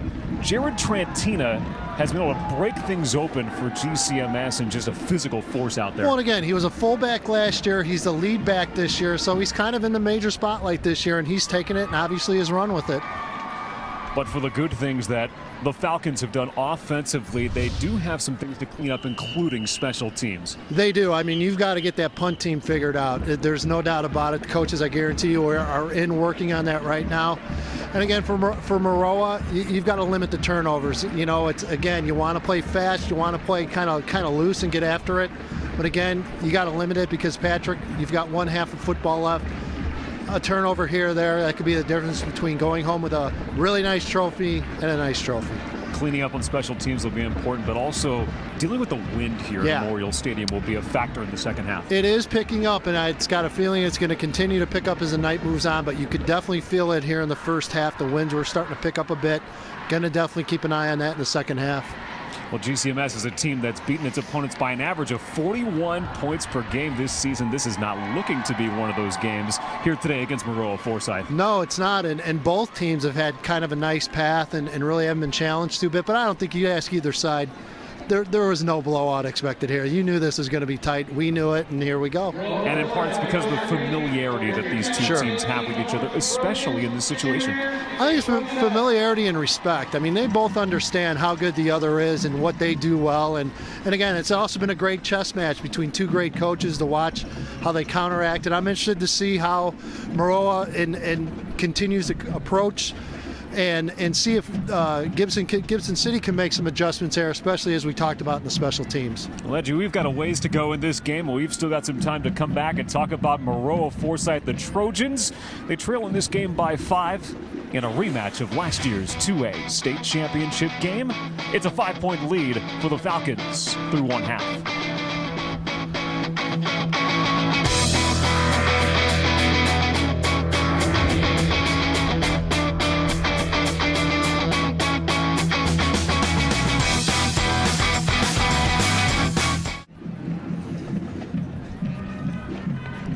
This guy's familiar with the big stage. Maroa-Forsyth back in the Class 2A championship game and trailing Gibson City by 5 through one half of play here in Champaign. Edgy for Maroa-Forsyth. They had some moments to shine in the first half, especially with that spread offense, able to chew up some yards and create some touchdowns. They did, and again, when you look at going into this and what you thought they would need to do, they're getting it done. They're both sides are getting it done, and Maroa is as well. And you've got to be impressed here with Ian Benner. Benner going right over the top to Caden Morris, and we'll see him a little bit later. The one thing about this offense, Tim, is they've been able to chew up big yards in the middle of the field. Maybe the red zone is what they want to clean up in the second half. Exactly, and that seems to be the Achilles right now. Once they get inside the red zone, they struggle a little bit, but before then, they're all over the field, up and down. Again, that's just timing and great work with your receivers in this offense. You've got to be impressed. And then special teams from Maroa-Forsyth as well, a force in the first half. Yeah, I guarantee you they're watching tape right now, watching the breakdowns and getting that sorted out, but you have to get that sorted out. There's no question. What else do you see as adjustments that Maroa-Forsyth might be needing to make in the second half? I don't know if you change a whole lot, honestly, Patrick. I mean, you're moving the ball. You're able to do some things. Certainly offensively, defensively, I'm sorry, you want to tighten things up a little bit. Pay attention to Mr. Trantino a little bit more. But, again, that's kind of what we thought. It's back and forth, and I think we're going to continue to see this in the second half. Okay, we alluded to this earlier. We've got to take another look at this catch by Caden Morris. Ian Benner with the high throw. Morris is going to deliver a highlight moment here. One-handed. Get up, son. Now, this is like one of those where you get yelled at in practice because you're doing this, and then when you make a catch in a championship game, the coach is like, well, maybe we'll let him try that a few more times in practice. That's a championship caliber play for sure. And again, that is a Division I tight end play. I know the guys up in the booth were talking about it earlier. There's no doubt this young guy shows a lot of ability in that regard. So, again, very, very impressive. A lot of great athletes on both sides here, Patrick, no doubt. Great athletes, players familiar with each other. What do we expect from this second half? Well, I think more of the same. We saw the same game last year, and we hate to be repeating ourselves, but they know each other so well. They're sticking to their strengths, and why change? It's working. For the most part, it's working on both sides. But as we mentioned, there's always things to clean up. that's going on right now, but I'm strapping in. Get another turkey sandwich and sit down and watch the second half of this game. It's going to be fun. And some more of those leftovers from that fridge. Come on back and join us. GCMS with a 5-point lead on Maroa-Forsyth as we get set for the second half here in Champaign.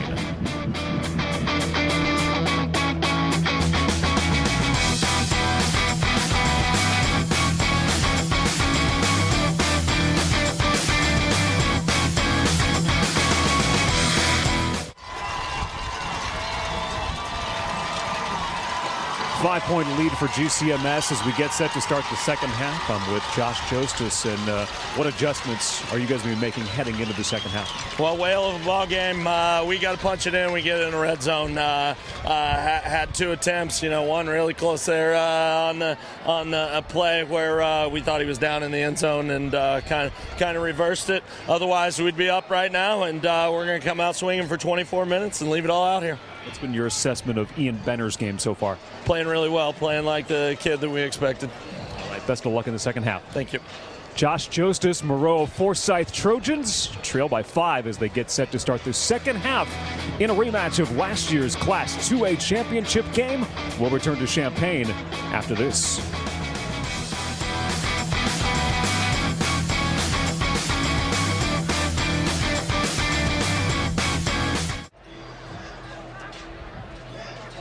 I can never figure out which one to look at. Good night, Jogdish. Lee Hall, Jack McInerney back with you at Memorial Stadium on the campus of the University of Illinois. What a ball game. GCMS up 21-16 as we get ready to start our third quarter. More football coming your way next on NBC Sports Channel Plus in Chicago. Monticello taking on Byron, and Bishop Mack and IC Catholic in 4A tonight, scheduled for a 7 o'clock start with our friends Dave Bernhardt and Mark Lindo. IC Catholic, one of my first coaching jobs. Outstanding program in Elmhurst, Illinois. They've had a real nice run the last 4 or 5 years. Was that back in the leather helmet days? Well, no helmets. Got it. A quick look at the stats. What did you see that stood out to you? Fairly even rushing wise. Well, I thought it was real even, though. I mean, statistically, they both ran. Gibson City ran 28 plays and Maroa ran 29. Gibson City had 253 yards with those 28 plays, and Maroa had 275 yards with 29 plays. So you say, well, why is the score? It's relatively close, but the key has been turnovers, and where did those turnovers take place? It's one thing if a turnover takes place and you're 90 yards away. It's another situation when the turnover takes place and it's 10 yards away from you going in for a score. And that's in many cases when you get a game like this. Can you take advantage of crucial turnovers in key situations as far as where they are on the field? GCMS with 14 points off turnovers in that first half. And Maroa will get the ball back. They came up with the special teams big plays in the first half. A couple of block punts, one resulting in a safety there late in the second quarter. Well, I think they need to figure out, for example, for Gibson City, Trentini has 11 carries for 137 yards, and on the other side, Maroa, Clifton has 8 carries for 130, so they're going to have to close down on those 2 runners. Hicks brings it out to the 20-yard line. Wofford was there again, had his hand on the jersey, helped bringing him down.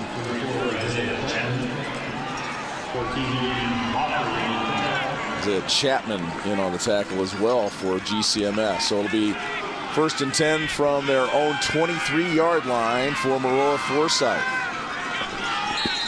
Now, is Ian Benner going to come out and be a little more versatile?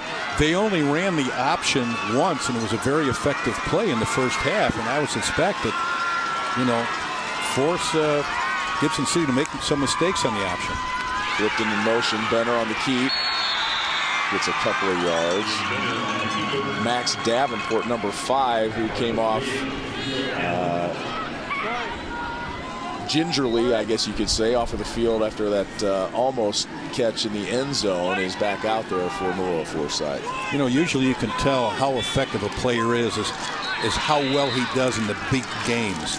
And for example, last week, Benner against St. Teresa in the semifinals was 15 of 20 for 120 yards and 1 touchdown. And he also ran for a touchdown. So that tells you something about his competitive abilities against teams in big games. In pretty tough field conditions last week as well. Right, and here's a big game, and Benner's been extremely good. There's the toss out to Morris. Get in, pick up a 4. Bring up 3rd down now. And a crucial conversion here for Maroa early. And of course, when you're in games like this, all those 3rd down conversions are crucial. That's why 1st down is so very important. Maroa is 1 of 5 on 3rd down coming to this point. 3rd and call it 5. Morris in motion. There's your option. Benner nowhere to go. Now has to roll right. Trantina in hot pursuit. Morris a block, but there for the tackle is Lane Harden. Pick up of just a yard, so it'll be 4th down. Maroa will have to punt. Now they tried to run the option in the bottom of the screen, but you could see what a great job right there. The safety, Nathan Garrard, came up and took the pitch man away from Benner, so he couldn't pitch it. So he had to reverse field and go back, and a nice job of staying back on the backside by the defense and not allowing him to make the conversion. Benner to punt from his own 20, he averages 37 yards a kick. Gets a good bounce there on the turf, and Laughley will just back away from it. I think as he gets older, he'll want to handle that ball because turf gives an awful lot of extra yardage, and when you're back there, you need to. It turned out to be a 44-yard punt, and you got to handle the ball. That's so crucial if you're back there. I want to catch the ball, number one, and a play like that, he could have picked it up and gained another 10 or 20 yards there. And if you do that over the course of the game and the course of the season, you're giving up a lot of yards. Absolutely. Right? Plus, you know, the field position is crucial for your offense. Nathan Gerard under center, starting from his own 26-yard line. Hand off to Peyton Keene. And I believe I spoke to his mother. I believe that his mother or grandmother, and I apologize for not knowing, but it's the school secretary helping us out with stats and the roster. So thank you, Mrs. Keene. Well, her son did a nice job right there, or her grandson. 195-pounder, he's close to the surface and at 5'9", so he's got some good surges there inside the tackles. Hard to tell on the phone.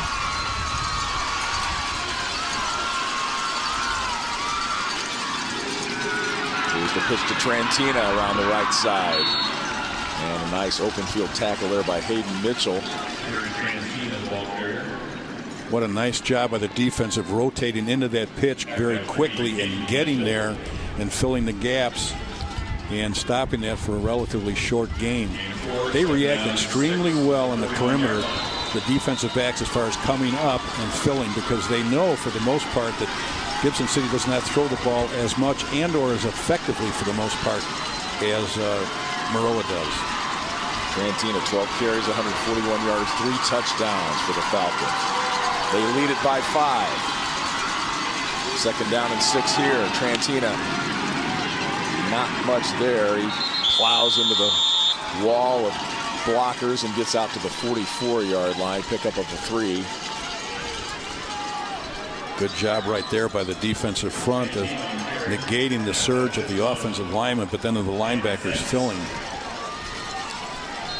I thought I noticed Ian Benner limping a little bit on that last drive, getting his ankle retaped over there on the sideline.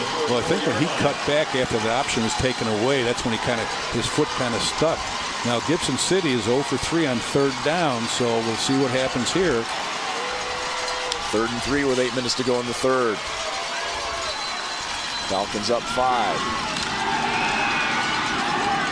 Gerard flips it out to Laughley for a 1st down. It is a 1st down. I was going to say it was very close, but Laughley with the catch. Again, Aiden Laughley, just a freshman. Gerard, his quarterback, said he's been very humble coming into the season, knew his spot, and has worked his way up through the ranks. and has really gained the support and the confidence of his upper-class teammates. Well, that's what you have to do. I mean, you can't come in and be real cocky when you're going up with a team that's the defending state champion. You better earn your right to be there, and he certainly has done that. Gerard looking for Holt, and it's through his outstretched hands a little bit high. Holt 4 catches, 70 yards in the win against Newman in the quarterfinals. He got a little more zip on that ball, throwing it into the wind, and of course Holt's a 6'4" receiver, but he needed to be about 6'6" on that throw. We talked about GCMS traveling the last 2 weekends. They put up 700 miles just about round trip, going to Sterling and going to Lanark. Pretty close to home here today, leading by 5, a 2nd and 10 now. Gerard looking and overthrowing Trantina, who's out of bounds, and will bring up 3rd down now and 10. They tried to run a combination up there on the wide side of the field with a wheel route, and good pressure by the defense, but good job by the secondary.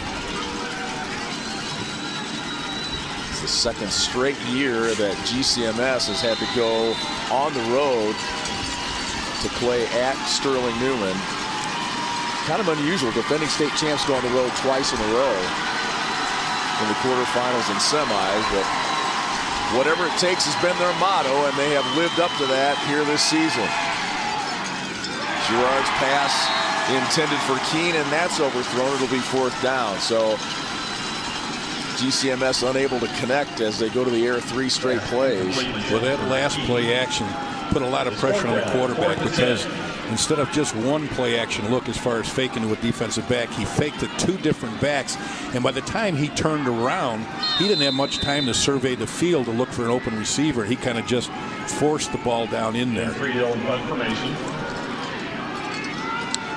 2 block punts in this ball game for Maroa-Forsyth. Ben Freehill with his own 35. He's probably thinking about that again. And a bad snap. And he just flips it ahead.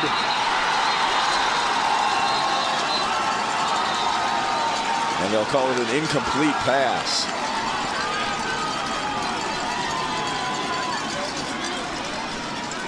Well, it's been interesting. We talked about psychologically what has happened with these special teams. That was a pretty smart play by him doing that, but you know, it still gives them possession. But my point being this, that you know, whether the ball, people take for granted that snap, and you can't do that in high school football. You can't take for granted extra points or field goals or punts or anything along those lines. And it's not something that is not practiced during the week, but there's not guys coming full bore at you during the week as they are in the real game. And if the Maroa fans unhappy, the Maroa sidelines asking for intentional grounding. And right up at the top of the screen, you can see the officials conversing up there. And that's always a sign of an excellent crew, is when they talk about something, they get together and they discuss it. We're going to have a little timeout here. Officials timeout, I believe.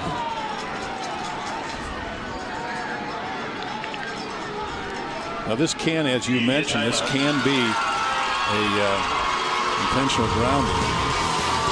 There's got to be a receiver again. Pressure coming. It could have been blocked. That's a potential receiver right there.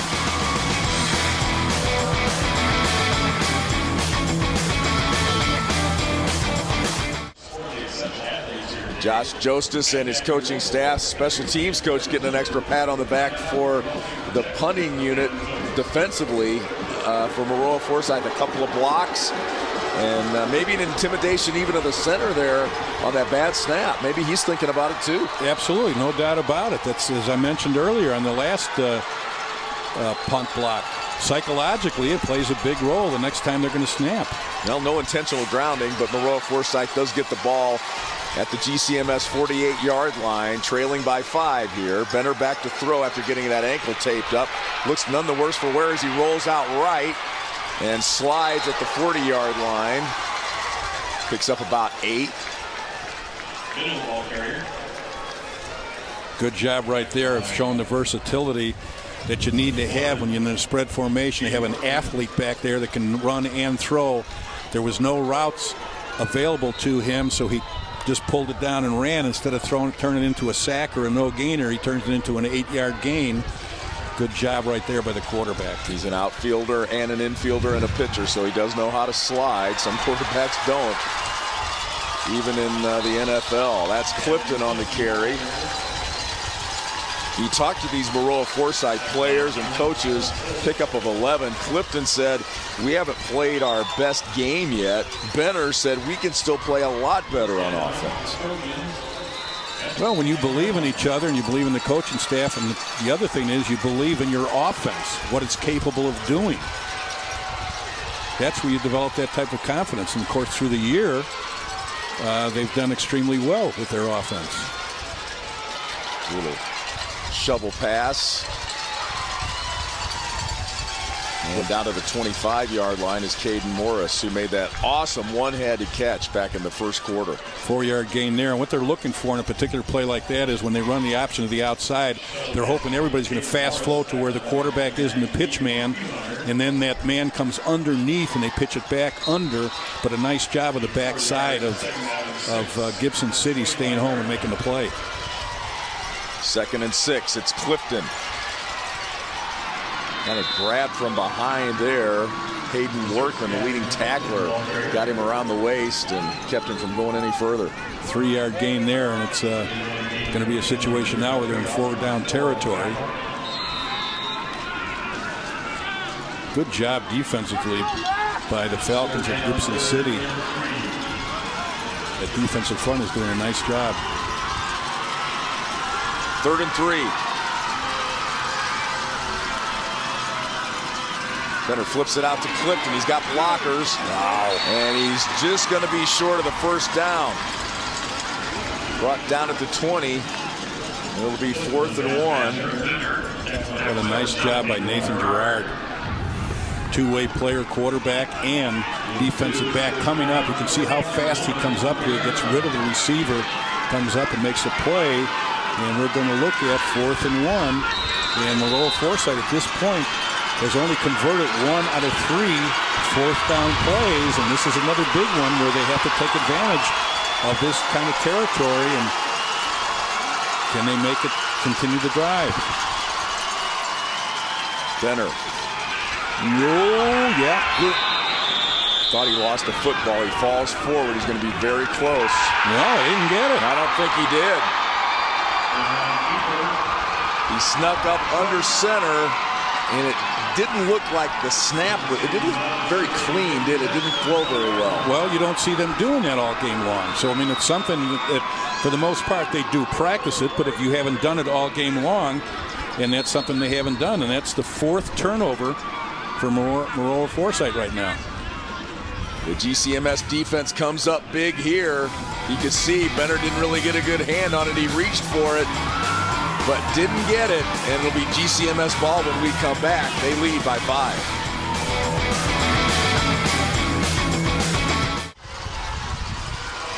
Well, right here, when you're not used to doing it, that's what happens. Bobble the snap from under center because he's not used to doing that. And then that tremendous 12th man, defensive 12th man, which is the turf, got him, and he stumbled and did not pick up the 1st down.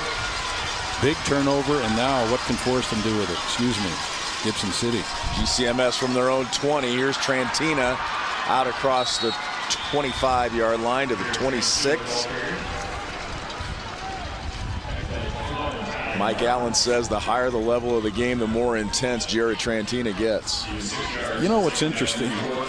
You get a team that offensively can put up all those points and all that yardage up on the board, and consecutively and for 13 games, and yet it comes down to something like that and they can't get a yard. Those are the things that come back to haunt you as a coach, and when you reflect during the winners. 2nd and 4. Keene gets a couple.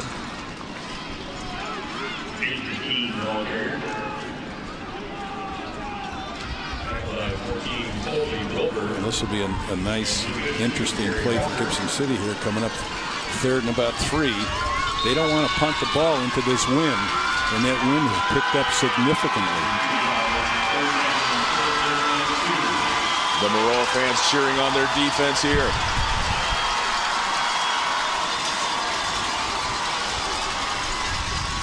Trantina in motion.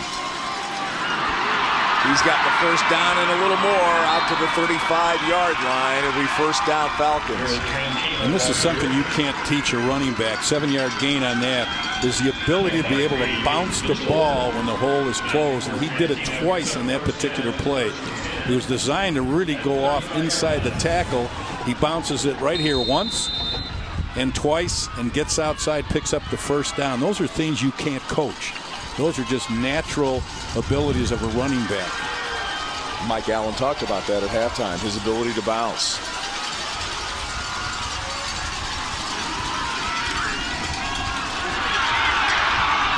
Here he is again, the carry across the 40. Hayden Mitchell there on the tackle.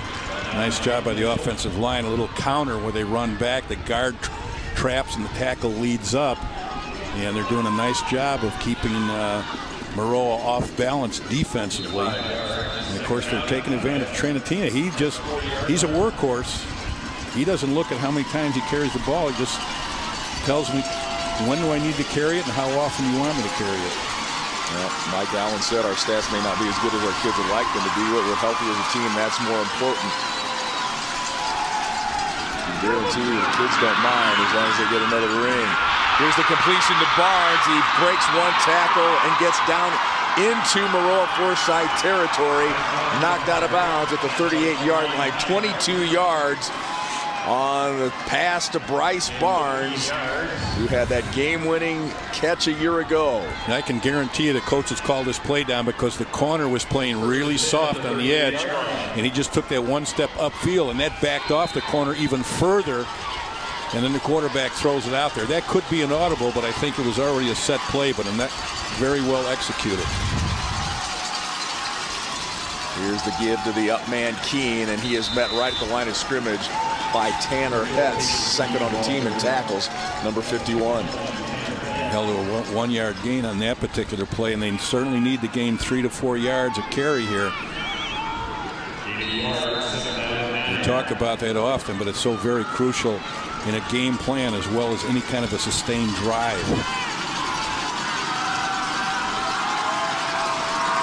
Again, they've got him matched up man-to-man at the bottom of your screen.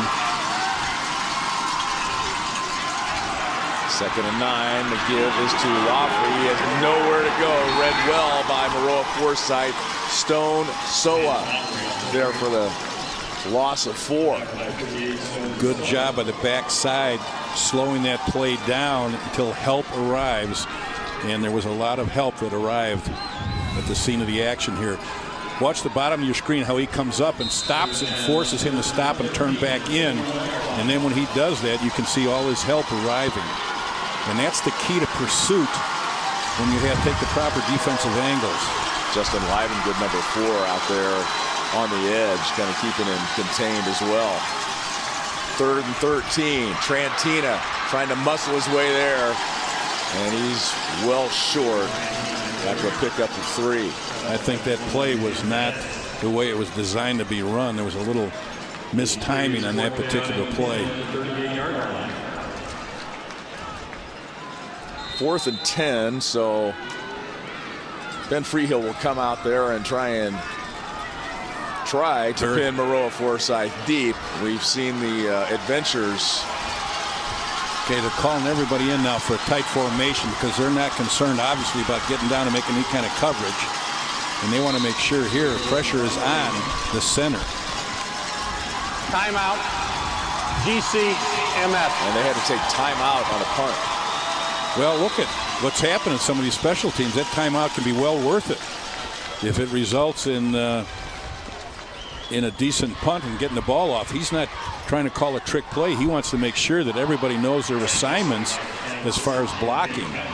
Because oftentimes you'll have splits out there, and then you'll look at the defense, and there's a man, either the punter or the up blocker, that will look at them and call in those wide people to come in to help block.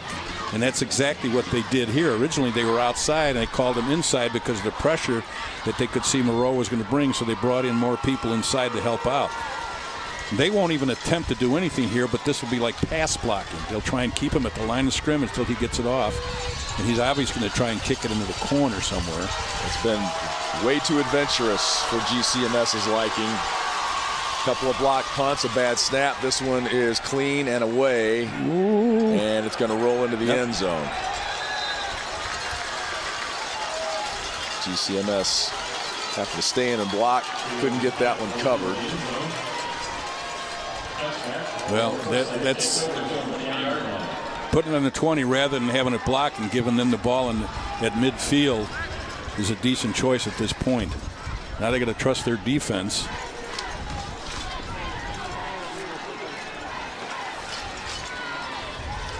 Now coming into the third quarter, for the most part, Maroa-Forsyth has scored 146 points and giving up none, a 0. And of course, that tells you how good Gibson City's playing. Benner rolling right, getting away from the pressure. He'll just run out of bounds and pick up about 4. He's rushed for 820 yards on the season. That was an excellent job right there by the rotation of the secondary. That's why you had to haul it down. They did a nice job of coverage and forced him to run with the football. When you talk about Maroa-Forsyth, you talk a lot about their quarterbacks, and Josh Jostis talking about Ian Benner, he says he's not easily rattled. I'm on him pretty hard. I think he takes the message and lets the rest of it go. He's just a junior, but if all goes well for him, he'll be the 6th 3-year starter at quarterback in 19 years for Josh Jostis. Clifton on the carry, this time out to the 30. And plays like that would add another 10 yards if it wasn't for the outstanding play of Nathan Gerard. He's a safety, and what he does, as soon as he reads it, he fills quickly and forces him to come up inside, slows the play down. Great two-way player for GCMS. We head to the fourth quarter. It's a 5-point lead for the defending state champs. Back at Memorial Stadium, what a beautiful shot. Yes, it's starting to rain a little bit. That's been in the forecast all day, and maybe more of a factor here tonight. We start our fourth quarter in Class 2A. Maroa-Forsyth with the football, trailing by 5. 1st and 10 from their own 30. Benner, the give to Bryson Bowes, the sophomore, with his first carry of the ball game, and he is into GCMS territory, up and over the bench for Trojans first down after a gain of 29. Well, that's interesting. Kind of a little spark there by an underclassman. Maroa-Forsyth up until this point in that particular play, on their first 2 drives, they came up with 14 points. On their last 6 drives of the ball game, they came up with no points. But on those 6 drives, they had 4 turnovers. So that kind of tells you exactly something about a game like this. You cannot turn the ball over. Leaping the bench in a single bound. Here he is again. Bowes, a little bit more physical presence in the run game at 5'8", 208. There's a flag on the play. Bowes had 55 yards in that win over Decatur St. Teresa in what was a huge game down in Macon County. Well, I think part of it is to take some pressure off Benner as far as throwing the ball and running the football. 5-yard face mask. Number 14, White. 5-yard penalty results in a first down. And the penalty gives a little more momentum to the Trojans. Good job right here. You can see where the face mask comes up just right there. That's why it's a 5-yard penalty. Great camera work, as we've had in both games thus far. They stick with Bowes for a couple of yards. 482 yards, 3 touchdowns on the season coming into the ball game for Bryson Bowes. I get the feeling here that Maroa is setting Gibson City up for play action. Now, he's been successful on a couple of runs and little play action. Benner's going to go up top.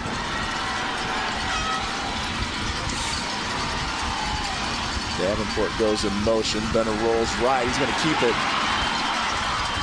And gets down to the 26-yard line. Pick up a 3. Those safeties really close fast and close in the lanes between the corner and the linebackers. They come up quickly. After he tucks it like this, there's no more threat of a throw. So they come up fast and treat it just as a sweep and do an excellent job of tackling in the open field. They've been very successful with that. Doing a very nice job. Big third down play here for the Trojans. Morris in motion. Benner rolling right. Pursuit from the backside. And that completion out of bounds. Morris made the catch, but he was out of bounds. Kind of interesting running that into the short side of the field. And at first, when he first started, I thought he was going to have a throwback because he had a post route that was wide open. But they ran a kind of a short flood into the short side of the field. And there's not a lot of room for those receivers to run into. The longer he holds on to the ball, the less territories you can see for both of them that they have to go. So he's got to get rid of that ball a little sooner so they have more territory to run. Lantina was the man in coverage. Noah Holtis comes out late for that play. And Bose reaches with the football across the 20. They're going to mark him down. Giving it to him. And it's going to be a first down for the Trojans. What a big, big run that was. Wow. What a big run right there. And that's stretching the ball over. He needed to get across that line, which he did. And, of course, the ball came out after he stretched it down. So this is an important, obvious drive for Maroa. He had a big game against Tuscola in the quarterfinals, 124 yards. Bryson Bose coming up big here for Maroa in the fourth quarter. Morris in motion. Benner out to Hicks. Makes a move at the 20. Gets down inside the 10 for a first down. Or very close to it. It is a first down for Maroa-Forsyth. Great job on the bubble screen right there. Good delivery of the throw. Safety tried to come up real quickly. Bottom of your screen right here. You see how fast he tried to come up. This is the tackle. He overruns the play. Good execution. 10th play of the drive here. First and goal for Maroa-Forsyth. Should be their first lead since it was 14-7. A lot of scoring in the first half. A scoreless third quarter.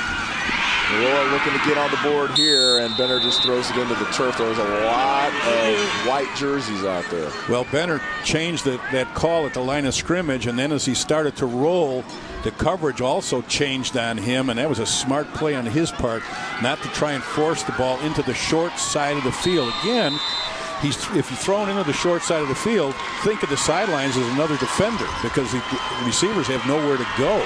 So that was a smart play by Benner, so that they could come up instead of forcing it. And this is something that, you know, with experience that you've learned, and he's obviously got the experience. 2nd and 10 and a flag on the play.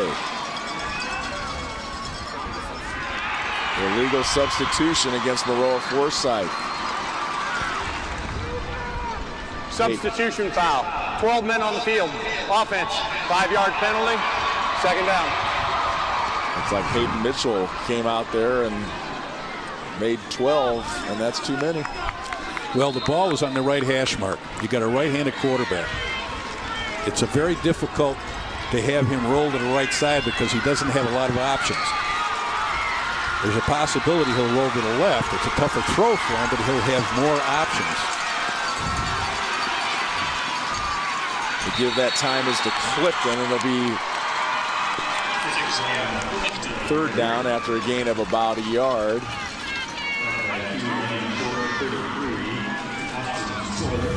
Third and goal from the 14. Well, I think in this next play, you're going to see that they want to keep the ball in the hands of the best athletes, and that's the man right there, number 9, as far as run and throw. Maroa's 1 of 8 on 3rd down, so we'll see what the transition is here. Benner looking for the corner of the end zone for Morris. Incomplete. The sophomore couldn't come up with it. He's slow to get up. That was a good throw. Good throw, and they kind of gave him a little double coverage there, knowing that it was Morris, who is their top receiver and probably the guy that they would go to. Has over 60 catches coming into the ball game.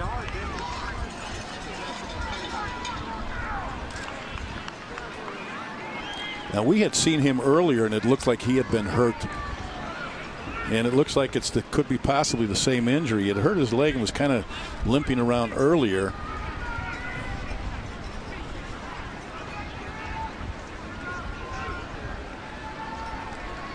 They will tend to the sophomore. We'll take a break. 8:56 to go in this one. 4th and goal coming up for Maroa-Forsyth. They trail it by 5. Championship football continues later on NBC Sports Chicago Plus at 4. Watch Byron take on Monticello for the IHSA Class 3A title. You can also stream the game live on NBCSportsChicago.com. Our friends Dave Bernhardt and Mark Lindo will have the call of that ball game for you here from Champaign. Lee Hall, Jack Bernhardt with you. 8:56 to go in this one. 4th and 14. Still a lot of football to play, but a big 4th down, maybe a game changer right here. 14th play of the drive for Ian Benner.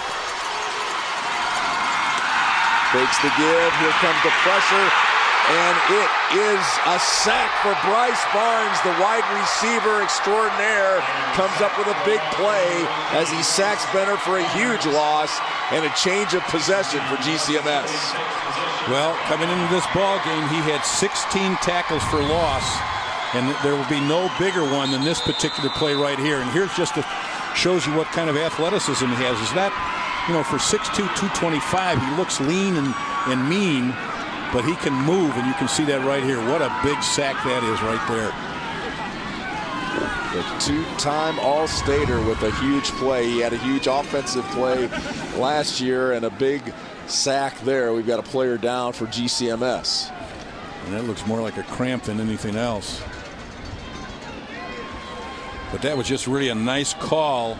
But they were going to put pressure on Benner no matter what, because they knew they were going to throw the football. And, of course, he wasn't dropping into coverage, so he was going to come off the edge. He had nobody blocking him because he brought the tackle inside, which tied up their offensive tackle and allowed him to come off the edge unscathed, unblocked, unattended. And he made the big play. Senior Josh Bly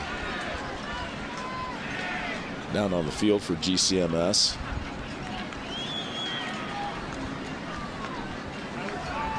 Now we're getting down to the nitty-gritty right here, where the defenses will really matter. If they can put stops on these teams. Let's take a look right here at the pressure, top of your screen. He just comes, he's got help, and what helped that sack was he saw the pressure also at the top, so he tried to slow down rather than continuing, and that allowed the sack to take place. Josh Bly walks off under his own power to applause from the GCMS crowd on the east side of Memorial Stadium. Looking for back-to-back state championships under Mike Allen. I think this is where Trentino is going to take over here with the running game. First down's going to be crucial here.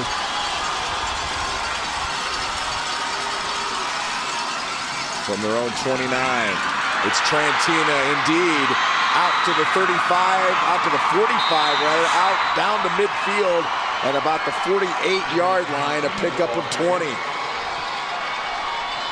And having a veteran player back like this, 200-pounder, you can see right here, good kick-out block. He cuts underneath it, then cuts back against the grain. Some very poor tackling and some really hard running on Trentina's part to pick up that first down and take him to midfield with 8:30 in the clock running right now. Great effort. Big day for Jared Trantina, the senior. He ran for 960 yards behind Mitch McNutt a year ago. This is Gerard on the keeper, getting down into Maroa-Forsyth territory after a pickup of 4. It doesn't look like much at 4 yards, but it means a lot to that particular offense. Throughout the season, they've averaged 6.5 yards per carry running the football. And overall, in all the rushes all year long, they average about 7 yards a play. Second down. Trantina again. Not much there that time. No gain for Trantina. Well, there, right, the nose guy really tied that up. Lane Olenmeyer did a nice job of penetrating, tying those guards up, which forced a little penetration, which forced him to bounce out a little further. And those are the kind of defensive plays that Maroa is going to need here. 3rd and 6. The Trojans defense needs a stop here.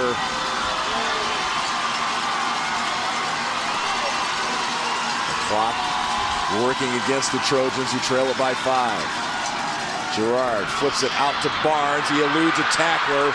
He's going to be very close to first down yardage as they mark him at the 42, and it is a first down. A pickup of 6 on 3rd down. Gerard to Bryce Barnes. And GCMS keeps the ball and keeps it moving and keeps the clock running. Good job here, just pushing off that one step right there. But here's what they tried to do. They could see it was just man coverage, and they wanted to isolate him. And it's, you know, you either make the tackle or we're going to score or have a big gainer. And right there, he missed the tackle, and they got a good first down out of it. Puts a lot of pressure on the corner when you're one-on-one. Santino on the right side picks up a couple. This GCMS team, you may remember David Letterman's top 10 list. They beat 3 top 10 teams in the playoffs to get here. They beat 8th ranked Hope in round 2, number 5 Newman on the road, number 6 Eastland Prairie City, Eastland Pearl City I should say, on the road. And today they're trying to knock off number 1 Maroa-Forsyth. Trantina now on the reverse to Laughley, trying to get to the edge, and he's held on to there by Justin Livengood. No gain, and that brings up 4th down. A big stop for Maroa-Forsyth. A big stop and a well-disciplined defense to make that stop. Check that 3rd down. Maroa plays really good on the backside away from a play. In other words, the play is going in one direction, and the backside stays home looking for counters or reverses. They do not start chasing the ball until it crosses the line of scrimmage. Then they'll take their angles of pursuit. So that shows you how well disciplined and well coached they are. 3rd down and 8 now. Gerard out of the shotgun. Looking down the left side for him behind Ryland Holt. And now it will be 4th down. Not a real good job of running the routes. Anytime you have 2 receivers within 5 yards, that also brings 2 receivers closer together to the football. And the topside receiver was one-on-one, and he had an open post route. And let's take a look at what he has to look at here. Here's a combination coming on the bottom, and he's running the skinny post, and there's the other receiver right there. You can't have that kind of route, so I think there might have been some miscommunication right there. Freehill will punt with the wind at his back.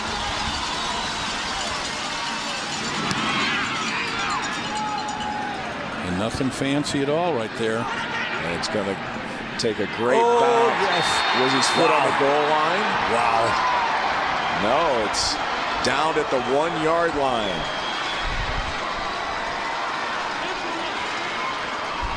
39-yard punt. And it's not so much the distance as the direction and where it ended up. Good coverage right there. Again, we talk about special teams, how important they are. And even there, covering the football and putting it on the 1-yard line rather than letting it bounce into the end zone and they get it back out on the 20. I'm just really impressed with how well these teams are coached, both of them. Just watch this. He gets to the goal line, then you turn around. That's exactly what you're supposed to do. And you can see green between his foot and the goal line. Yep. Excellent job. Long way to go for Maroa. 5:08 to play, 99 yards to take the lead. Gunner from his own end zone. Looks for Hicks down the sideline, had him and overthrew him. Now that first down play like that, he had Hicks, but Hicks was really squeezing the sideline. There wasn't a lot of room to operate right there.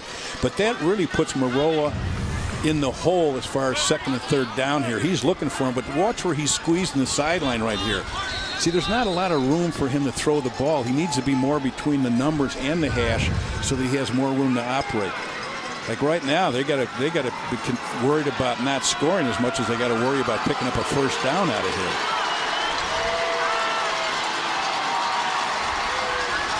Spread in the field. 2nd and 10. Benner back there by himself.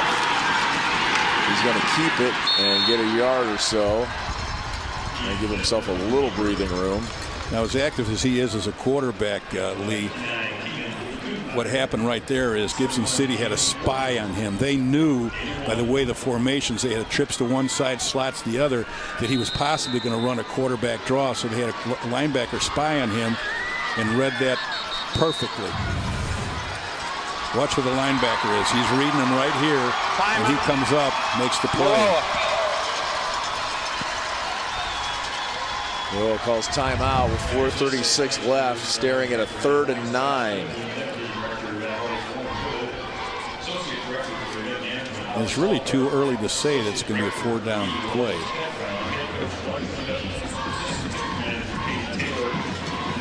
Get your favorite Chicago teams at your fingertips with the My Teams app by NBC Sports. Stream the games, read articles, and more.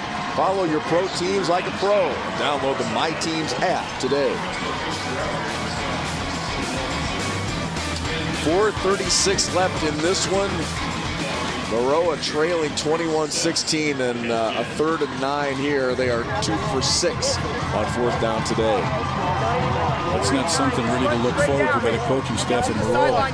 And the thing is, it's a little early right here to go for it on 4th down. So if they don't get it, they'll punt and hope that the defense can stop Gibson City and they get another turnover, another opportunity. Because Benner's the type of quarterback that can lead them on a drive. So they don't want to do anything too crazy right here, right now, to give Gibson City the ball with excellent field position and an opportunity to take another score. Again, spreading them out, trips to the top side, slots to the bottom. Benner, the All-State junior. Looking down the middle and throws it right into the hands of Austin Spiller, and it's a pick 6 for Spiller and GCMs. And the defending state champs now go up 11 with 4:27 to play. 17-yard touchdown interception right there. Nice job just dropping out into the zones, and that's exactly what those linebackers did. Austin Spiller was the inside linebacker, and they said, okay, if he's going to pick up the first down, he's going to do it with his legs, not with his arm. Watch the linebackers drop. Right there, Spiller drops, and he picks it off. Right there, comes underneath the receiver.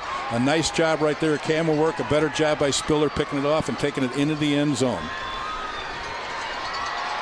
Ian Benner just didn't see him, and he was right there. 6 turnovers for Maroa. 3 on 3rd down, 2 interceptions and 1 fumble. That's really very uncharacteristic. Freehill the point after. And it's a 12-point GCMS lead. They had a big play on offense last season. The pass from Gerard to Bryce Barnes with 1:08 to play. Today, it's a big play defensively with 4:27 left as they get the pick 6 from Austin Spiller, 6 foot, 200-pound senior. Team leader now with 6 interceptions on the season. Well, I think that Benner just forced the ball because he wanted to make something happen, and that certainly was to pick up that first down. And I think he looked away and then came back, and by that time Spiller had dropped in under coverage, and he was expecting that to be a skinny post route without Spiller being there, but he dropped late, and he was there with the big pick and the 17-yard touchdown return off the interception. That's Spiller's 2nd pick 6 of the postseason. He had a 40-yard pick 6 against Sterling Newman Catholic in the quarterfinals. And this is our Wintrust play of the game. Austin Spiller with the pick and taking it to the house as the Falcons get ever closer to defending that state championship from a year ago.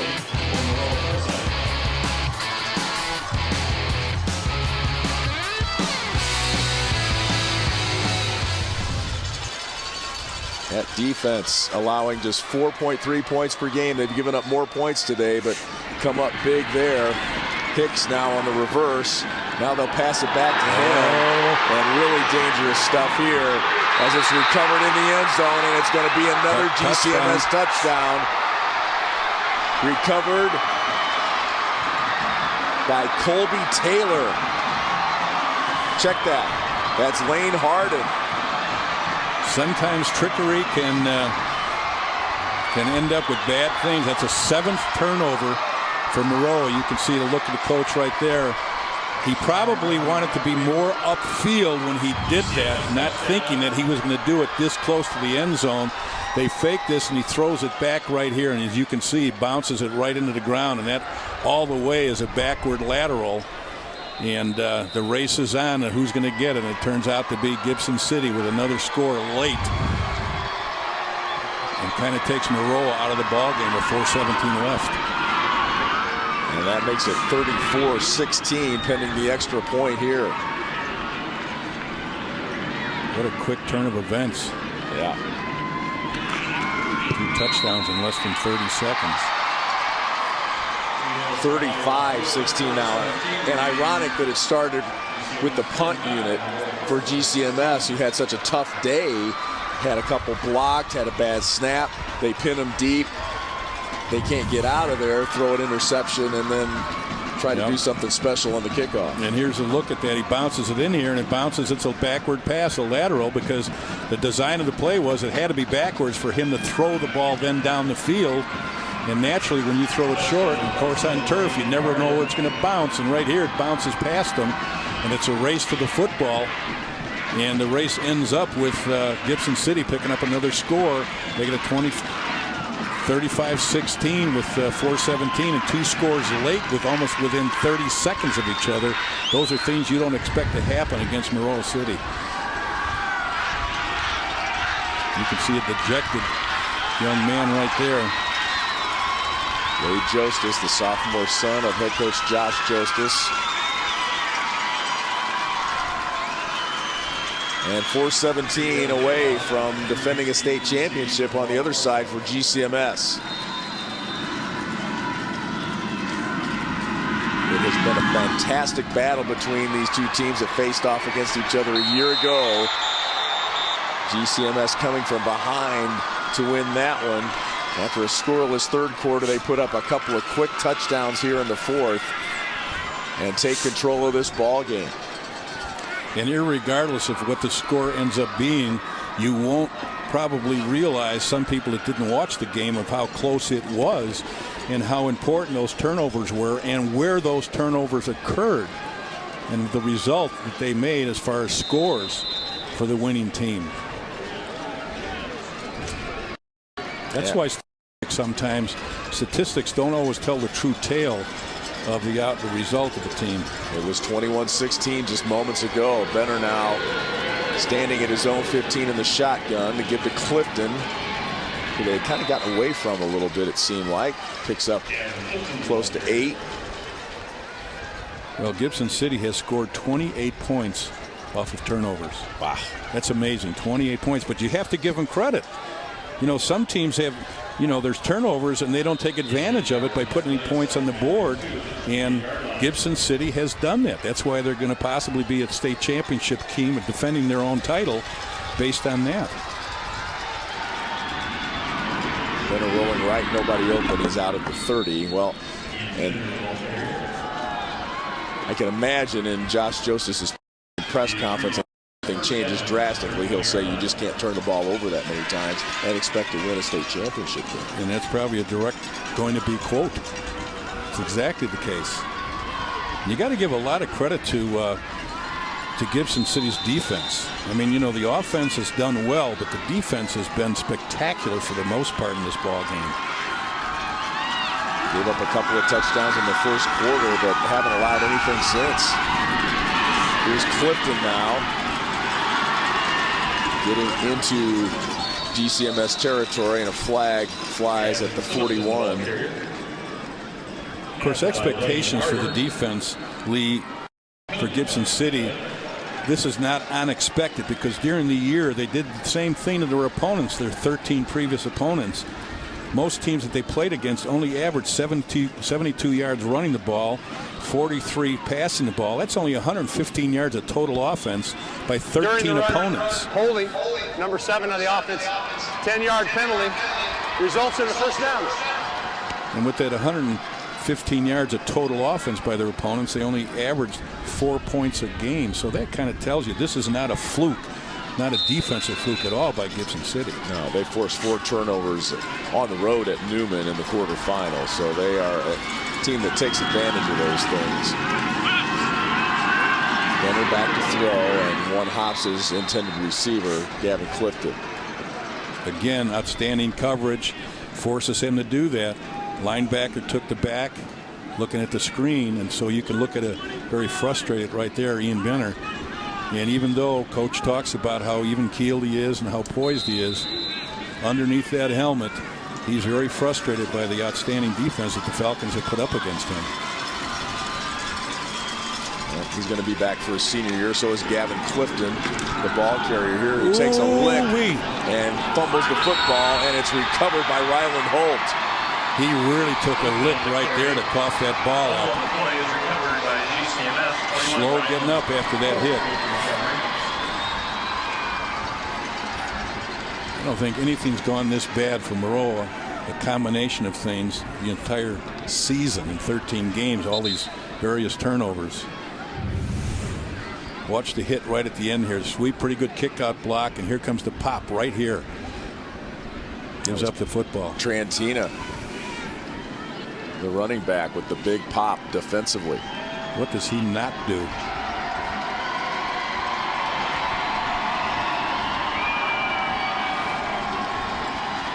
That's the 5th straight turnover by Maroa.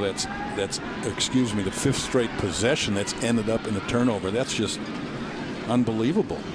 Unbelievable. And I would suspect that Coach will find it hard to believe those particular statistics when he looks at them. That his team, after 13 games and being undefeated, could have this kind of a ball game offensively.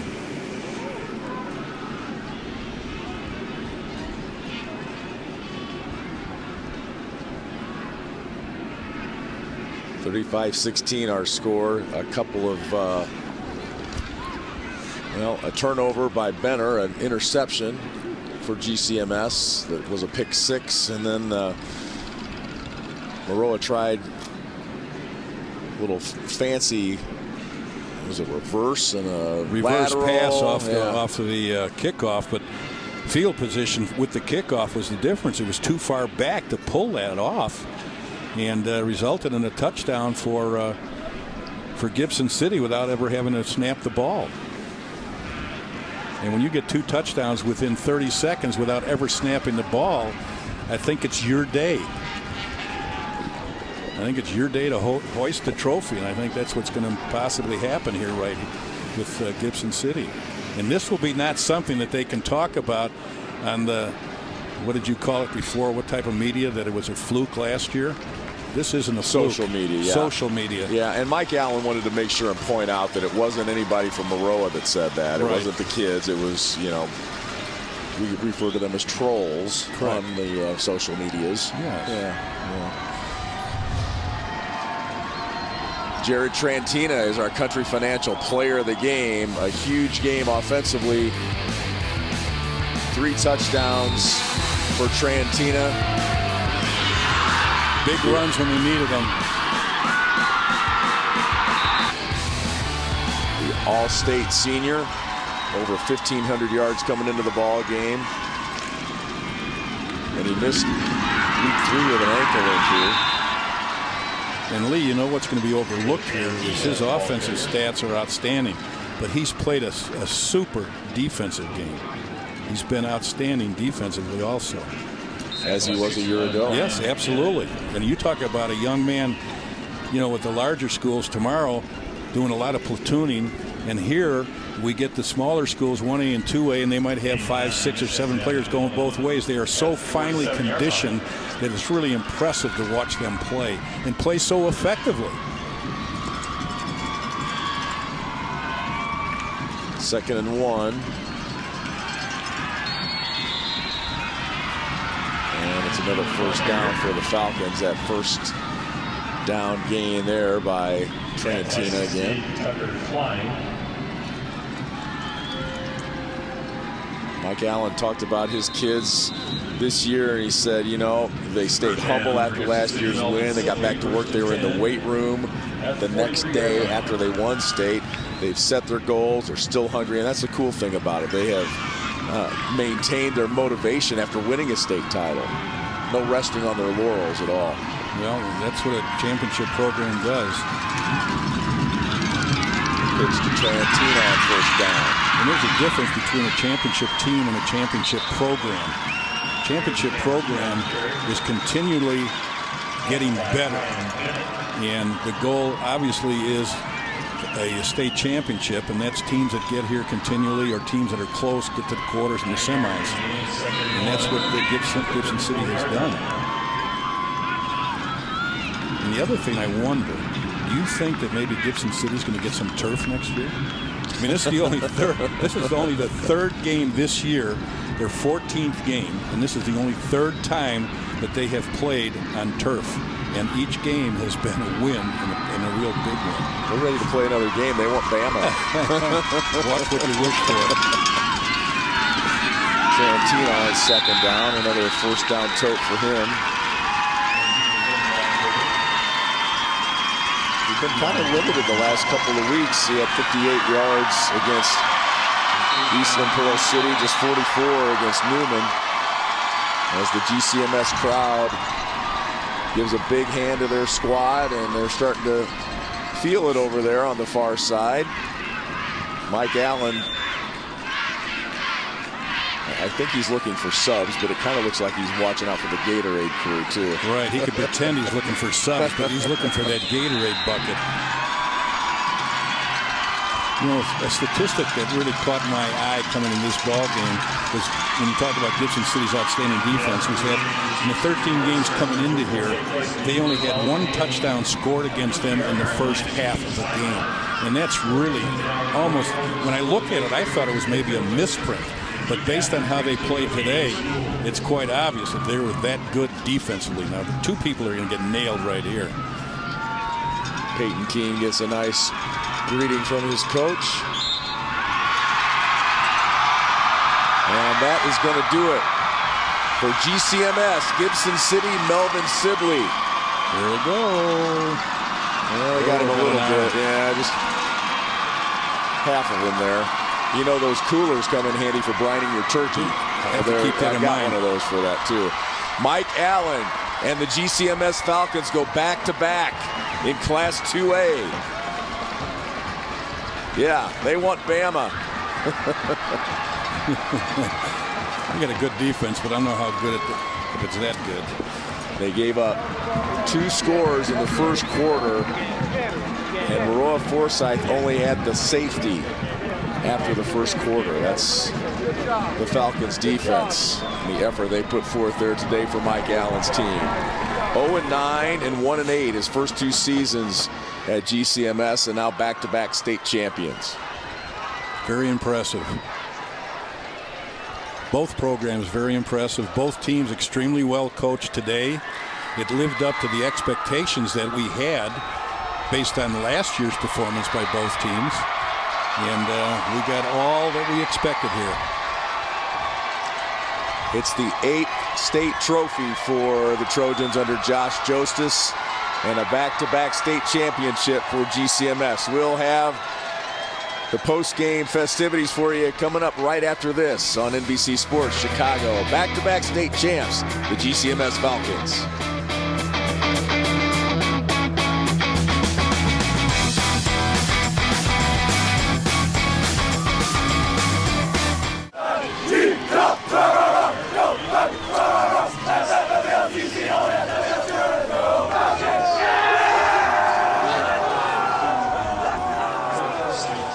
A big celebration for GCMS after a 35-16 win. Whatever it takes, that's been their motto all season long. And they came through today as they repeat as state champions, undefeated state champions, 14-0 with a 35-16 win over Maroa-Forsyth.